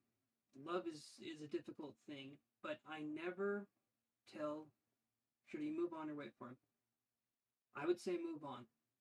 Okay, and that's not easy to hear, but I never tell people that come to my channel to wait for anyone. You could spend the rest of your life waiting for somebody. And hopefully, if this person's meant to be in your life, they'll show up in some way, shape, or form, and you can take things from there. But I never tell people to wait for anyone. You should never wait for anyone. We only have one life to live, and I get that it's painful. I get that there's a connection there, but you're hurting yourself by staying in a situation that this person probably isn't even fully aware of. I'm sure it's difficult. I and I want to be as kind as I can when I say this, but I never tell people to wait for anyone, because that's like falling in love with the potential that someone has, but not falling in love with the person that they are. It makes no sense. If you're staying in a situation, all you're doing in that situation is you're hurting yourself. You're building up your expectations, you're building up your sense of hope, but you're not moving forward. You're not moving forward, and you're not giving yourself the ability to do that. And I understand the dreams. I understand things are difficult and there's a connection there, and that part I get. The connection is hard to get away from. But if this person is meant to be in your life, they will be in your life. If they're not meant to be in your life, then they will be on the wayside. But we can't live our life focusing on the what ifs. It doesn't work. Sometimes I feel he is my soulmate. That's why I can't. Okay, okay, so here's an unpopular opinion. I don't buy into that. I don't buy into the soulmate, the twin flame stuff. The reason why is literally exactly what you're saying. People will say, I can't let this person go. They're my soulmate. No, they're not. No, they're not. Sometimes people are there to just teach us a lesson, and that's it. Sometimes people are there to teach us what we would want in a future relationship. Sometimes people choose to stay stuck in a situation by saying, oh, this person is my soulmate. This person is the person I'm meant to be with. And it's like, there's many reasons why we could be with a person. And I do believe there can be situations where we find someone who's a perfect match for us, but I don't think that there's just one person who could be a perfect match for us. There's so many people on this planet, but we get stuck on just one person, and then we tell ourselves that that's the person that's meant to be with us no matter what. And I do not personally believe in, oh, this person's my soulmate. This person's my twin flame. This person's my whatever. I understand there can be connections, and those are great, but if we give it the label of a soulmate, of a twin flame, of a this, of a that, then it makes it so if that connection falls apart, we're thinking, oh, well, that was my only shot at love, and that's not true. And then we're stuck waiting, and we're stuck hoping that something can come from this situation. And sometimes it's not, sometimes, as I've said a few times, it's not a blessing, it's a lesson, right? And if we're working through that kind of mentality, it helps us to be gentle with ourselves. I understand it can feel so real. There can be a connection that feels so deep and so real and all of that stuff. But if we let go of the connections that no longer serve us, we can allow another connection to take its place. And it could be something that would actually be beneficial to us.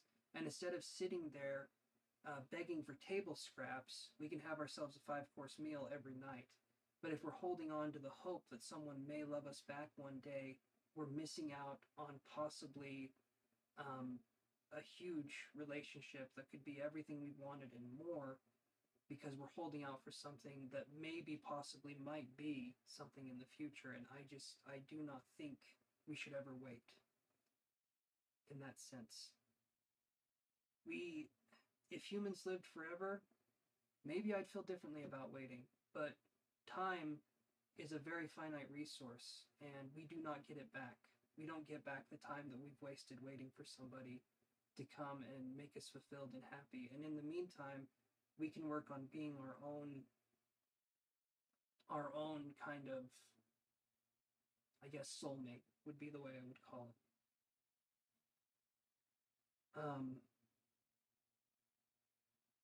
Hey there, Prisha, and hey there, Bamika. Yes, I can put you on the free list.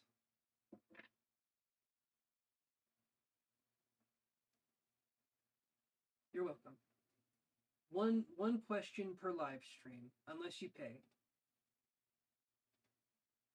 If you guys pay, you can do more than one question, but just one question per live stream. But when I'm live again, you can ask another question. As long as you guys are patient, so.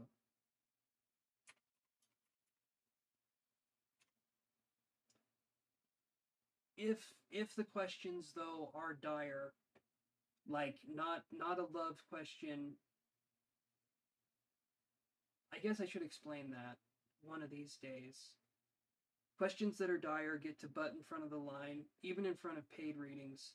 But there are questions like, will I be homeless tomorrow? Or am I in danger? You know, those kinds of questions get to bump the line. And those kinds of questions, right, I mean, it's about acne. Okay. Acne sucks. I understand that. I've had that battle for a while.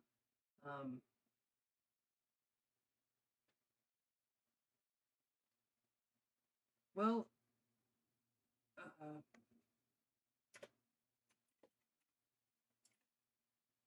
all right, then let's do this. Prisha, if you can wait until after everyone else, we can do your question, and I'll try to do my best to answer it as well as I can.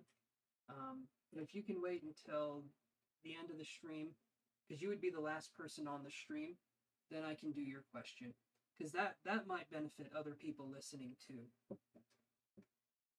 You're welcome.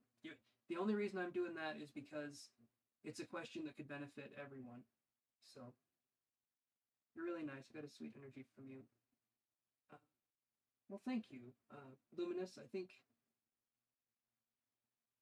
you're talking about me, but I'm not sure. And now I feel like an asshole. But anyway, Luminous, what was your question? Because we're working on your question now. And yeah, Daria, welcome to the I think I've seen you before, though. I think you were on here not too long ago. You, awesome. Okay, you're talking about me. Sweet. Awesome. I don't want to assume. Because then, you know what they say, if you assume, you make an ass out of you and me. But yeah, when it comes to acne, when it comes to questions like that, and also if you guys want to talk to me and you have a question that can help everybody that's listening, I don't view that as your question. That's us just talking, right? But if it's a question that's personally just for you, like, does so and so love me or whatever, that is a personal question, and that will be your free question or your paid. But anyway, I think you know what I'm saying.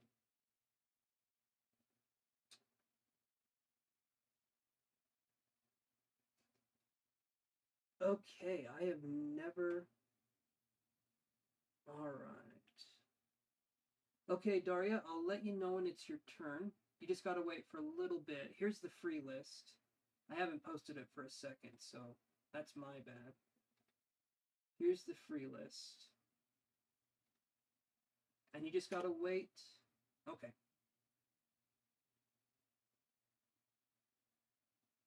Nice, there we go. And then Prisha at the bottom with their question as well. And thank you, Luminous. I appreciate that. Now I'm gonna look at your question again. So I've never seen that name in my life. Candelario. Name. That is a name, man. That sounds like a Final Fantasy character. Thank you so much, Luminous. I appreciate that. Okay. You said it right. Candelario main. Okay. Dominant current hidden feelings towards you. You've asked these questions before because the way you worded that is very intentional. So let me look at that. But seriously, it sounds either like a Harry Potter character or like that. That's a cool name. I like the name Candelario.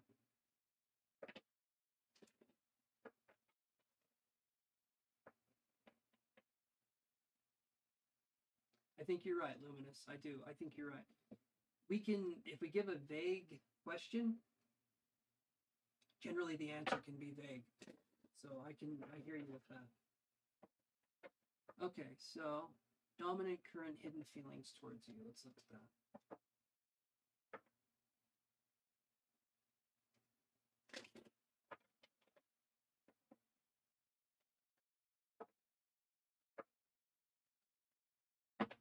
Dominant current hidden feelings towards you. Three of Wands. Three of Wands and Wheel of Fortune in reverse.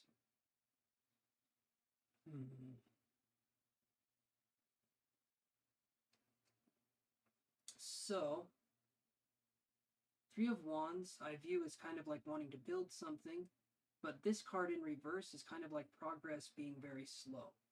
That's kind of what I'm feeling with this. Is that the progress would be slow or slower, and then I'm feeling like I'm seeing like a sunken ship, which to me isn't. I know that sounds negative, but I don't view it as necessarily negative because there's like a sorry, my cat's meowing. There's like a treasure that can be found inside of it. There's something that can be found even when something has ceased to work or ceased to operate. And a sunken ship is one of those things that is no longer operating, but there's still some value in there. In this situation here, even if their progress can seem slow towards a connection, it still feels like it's building up towards something. But it does feel like the energies, either you or them, has gone through what feels like some kind of betrayal or something along those lines, because it feels like the energy feels slow to connect, but it wants to connect. So it feels like two hands trying to reach out, but it feels like there's some shyness or some slowness. I don't know how to describe it. But I'm getting a sense of returning back to the connection, of things picking up steam, but it feels like steps have to be taken that haven't been taken yet. And I know that sounds super vague. And I know you asked the question to be precise, but in this situation here, it's building up towards something, but it's not quite ready to blossom yet. It feels like it's a flower that's budding out of the ground, and it just needs a little bit more time or a little bit more nutrition, which will be provided in time, but it's not quite there yet. So it feels like there's something, but it's just taking a bit to reach maturity, I guess would be the feeling that I'm getting. Uh,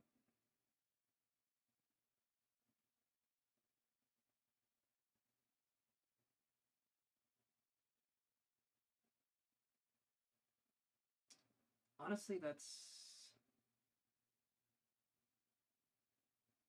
feel like that's all I'm getting for this one. What are you thinking of that, Luminous?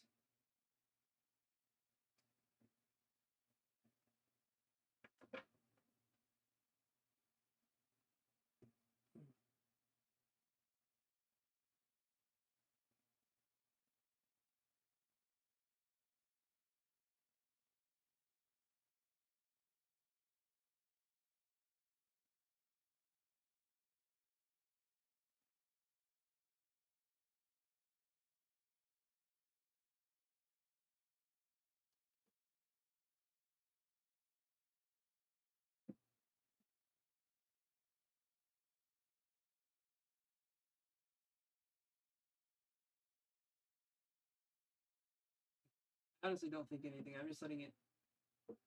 I'm just okay. Taking it in, like letting it sink in, pun intended, like the ship. Okay, you're good, Luminous. You're good. Yeah, let it sink in. As I'm doing this reading here, it does feel confusing, and these two cards right here, it. Yeah, I'd say just give it some time and let's see what happens. But I do appreciate the sense of humor there. Okay. Felicity, are you still there?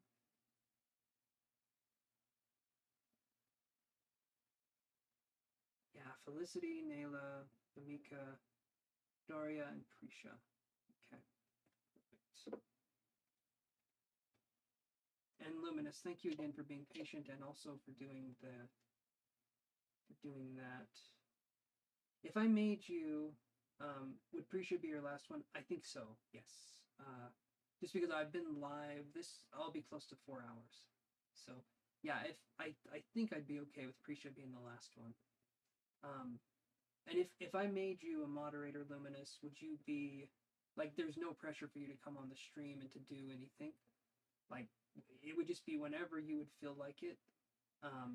But would you be okay if I made you a moderator? No pressure, and even if you're on, you don't have to moderate. Like you can just come on and watch the stream and just be awesome. Okay, perfect. Yeah, because I don't want you to feel pressured or anything. But thank you. Let me. Of course, it's being stupid. Okay, let me do this. There we go.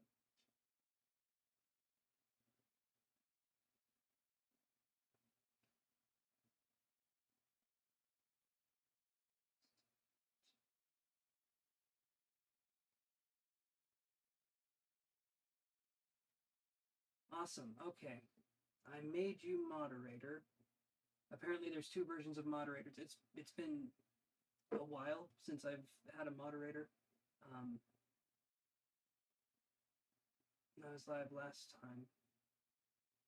Oh, that's perfect. I might need to update those links too, but that's perfect. Thank you for posting that. No, thank you, Luminous. That is so cool. I appreciate it. Okay. So Felicity says, may I ask what are Mac's current thoughts towards me? Yes, you may, and thank you for wording it that way. I appreciate that. Very, very polite. Okay. I will do my best to answer your questions. Turn on bell notifications. Man, you're quick, and I love the emojis. Oh, I love that. Okay. Let's get this shit going. Let's see what we can come up with here.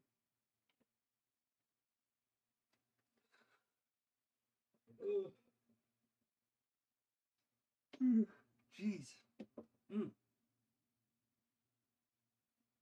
Alright. Let's get it going, guys.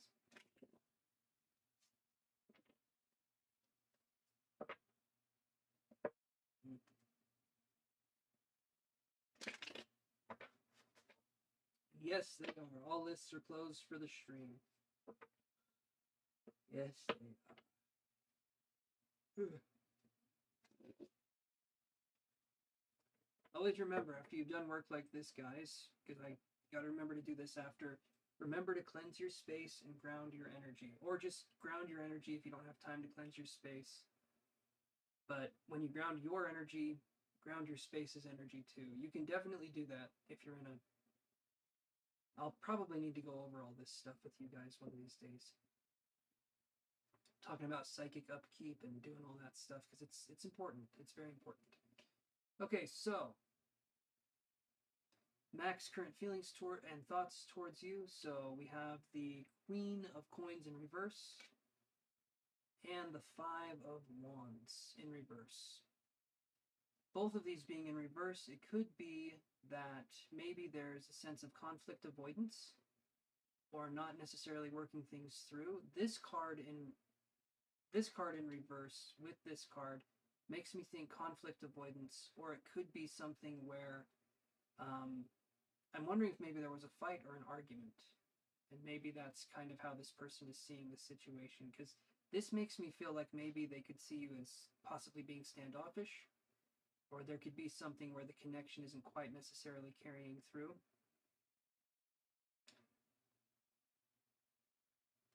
Because this card, when it's upright, it can be like a rivalry, but it can be kind of like a friendly rivalry at times. When it's in reverse, though, to me, I can see it as conflict.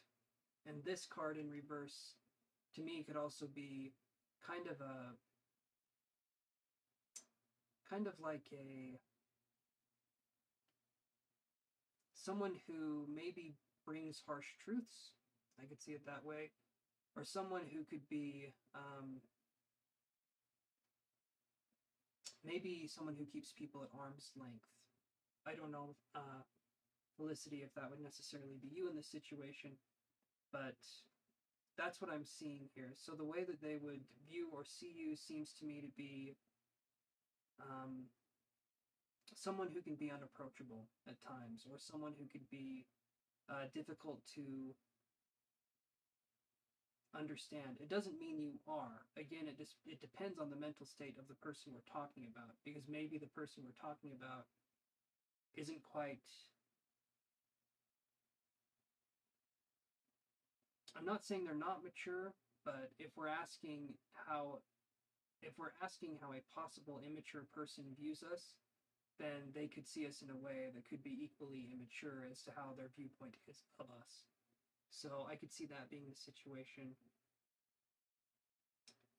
But yeah, there's nothing here to say like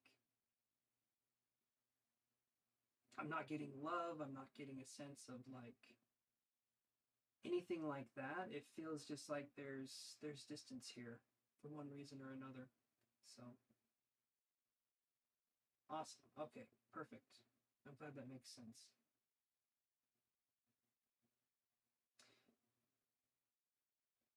But hopefully that gives you some sort of insight, and we can go from there. Like I said, I'm going to kind of be working through these a little bit quicker. If you guys can't tell, I'm starting to yawn a little bit. And I think the psychic readings, you're very welcome, Felicity. The psychic readings I did earlier are taking a little bit of their effect on me. Not in a negative way, just in a getting kind of eepy sleepy baby boy kind of way. So Nayla, are you still there? At this point in time, if you guys are not here when I call your name, I'm just gonna skip, and then the next time I'm live, we can definitely do something. But Nayla or Bhumika, are you guys there?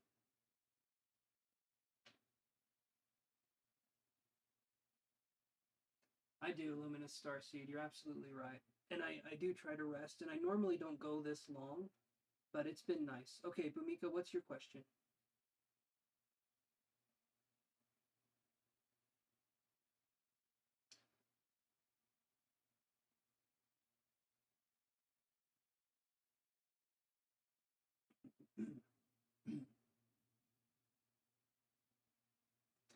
Yeah, I definitely try to not overexert myself, but that is something that happens when you're doing this kind of work, and especially if you need to practice building up your psychic energy. Okay. All right, Yasha's true feelings for you and his next action.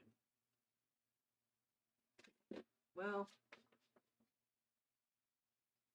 let's do this. So, Bhumika, I do one question usually, and that's two. So, are we wanting to know the next action or their true feelings?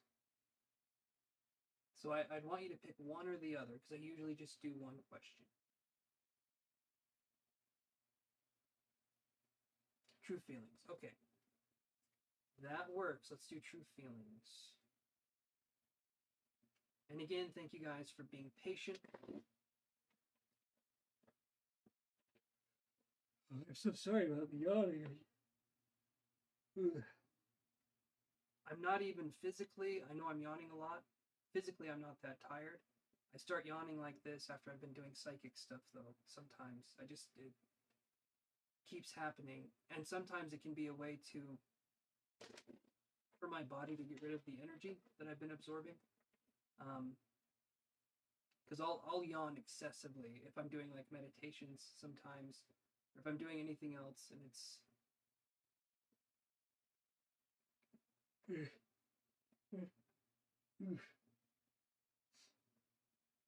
it probably looks uncomfortable. It's not that bad. It's just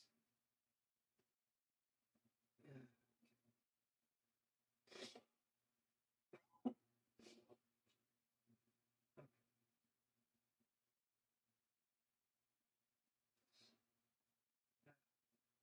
Okay. Thank you, Luminous. I appreciate that. Yash's true feelings for Bamika. Let's look at that. 10 of Cups. Hierophant in reverse. So if I'm looking at this, I'm feeling like there's love and there's emotion there, but there could be a sense of non-committal energy. The Hierophant in reverse is someone who can either be non-traditional or someone who maybe doesn't want to get married, but there could still be feelings there. So that's what I would see this as. The 10 of Cups is a good card to have here. There could be admiration, there could be appreciation, hopefully that's what's going on. But this in reverse could maybe be someone who could be wasting your time too. Because if I see this in reverse, it to me could be someone who, like I said, is non-committal. So they're not necessarily, okay, he appreciates you. Okay, that's good. I like that. But they may not necessarily be thinking of marriage, or they may not necessarily be thinking of anything else at this point in time. Doesn't mean it can't happen. Honestly, and he said he is talking to his mom for a marriage. Okay, so that's good. This being in reverse, though, makes me... Okay. Okay, maybe I'm a little off here. This card being in reverse, though, I'm hoping you do get what you want. But the cards are saying there could be something with the marriage, or a lack of. I'm hoping everything goes through. I want you to get married. I want you to be happy with this person. I'm wondering if maybe someone wouldn't approve of the marriage, or if something could happen along those lines, because this being in reverse feels to me like an obstacle. But it's good that he appreciates you. Like that stuff is good. All of that stuff is good. And that's what you need, is appreciation and love. And I'm hoping his mom is against your marriage. Okay, so that would make sense why this is in reverse. Okay, so his feelings towards you were great. Honestly, you couldn't ask for anything better at that point in time. So I'm hoping this eventually turns upright for you, Bumika, because you deserve that. And I'm glad you found someone who loves you and appreciates you, because that's what's important in a relationship. But not sure if he is taking true efforts to convince his mom. And I wish it didn't have to be that way, where someone had to convince someone else of, like... I've never understood that. I have never understood why your mother or your father needs to approve of your marriage. It's between you two. I don't think your mom or your dad gets between the sheets with you. I don't understand it. It should be two people that love and care about each other can get married. And if the family has issues with it, oh well. Like, you should still be able to do what you want, you know? I know it's difficult in different countries. I personally don't see why it's other people's business why two people should or shouldn't get married. I think that should be up to the people that are getting married. You know, the people that are actually having the relationship. I think that's where the decision should lie. Um, but I do hope things work out for you, Bamika. I'm hoping things work out for you.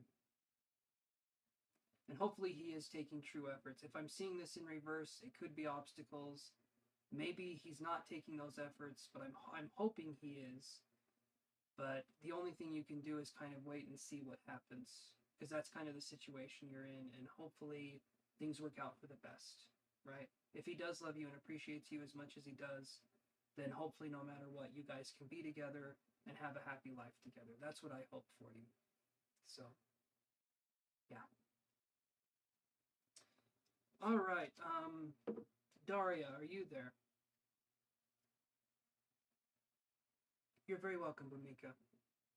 Thank you for letting me do your reading.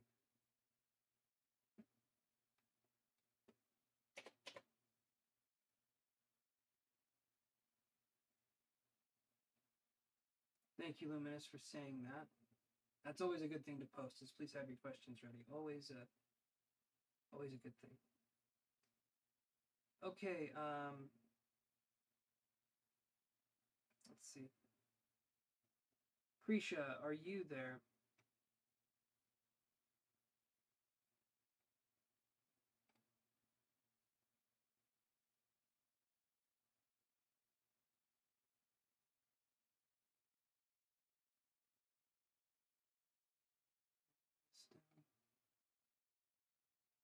Let's do this.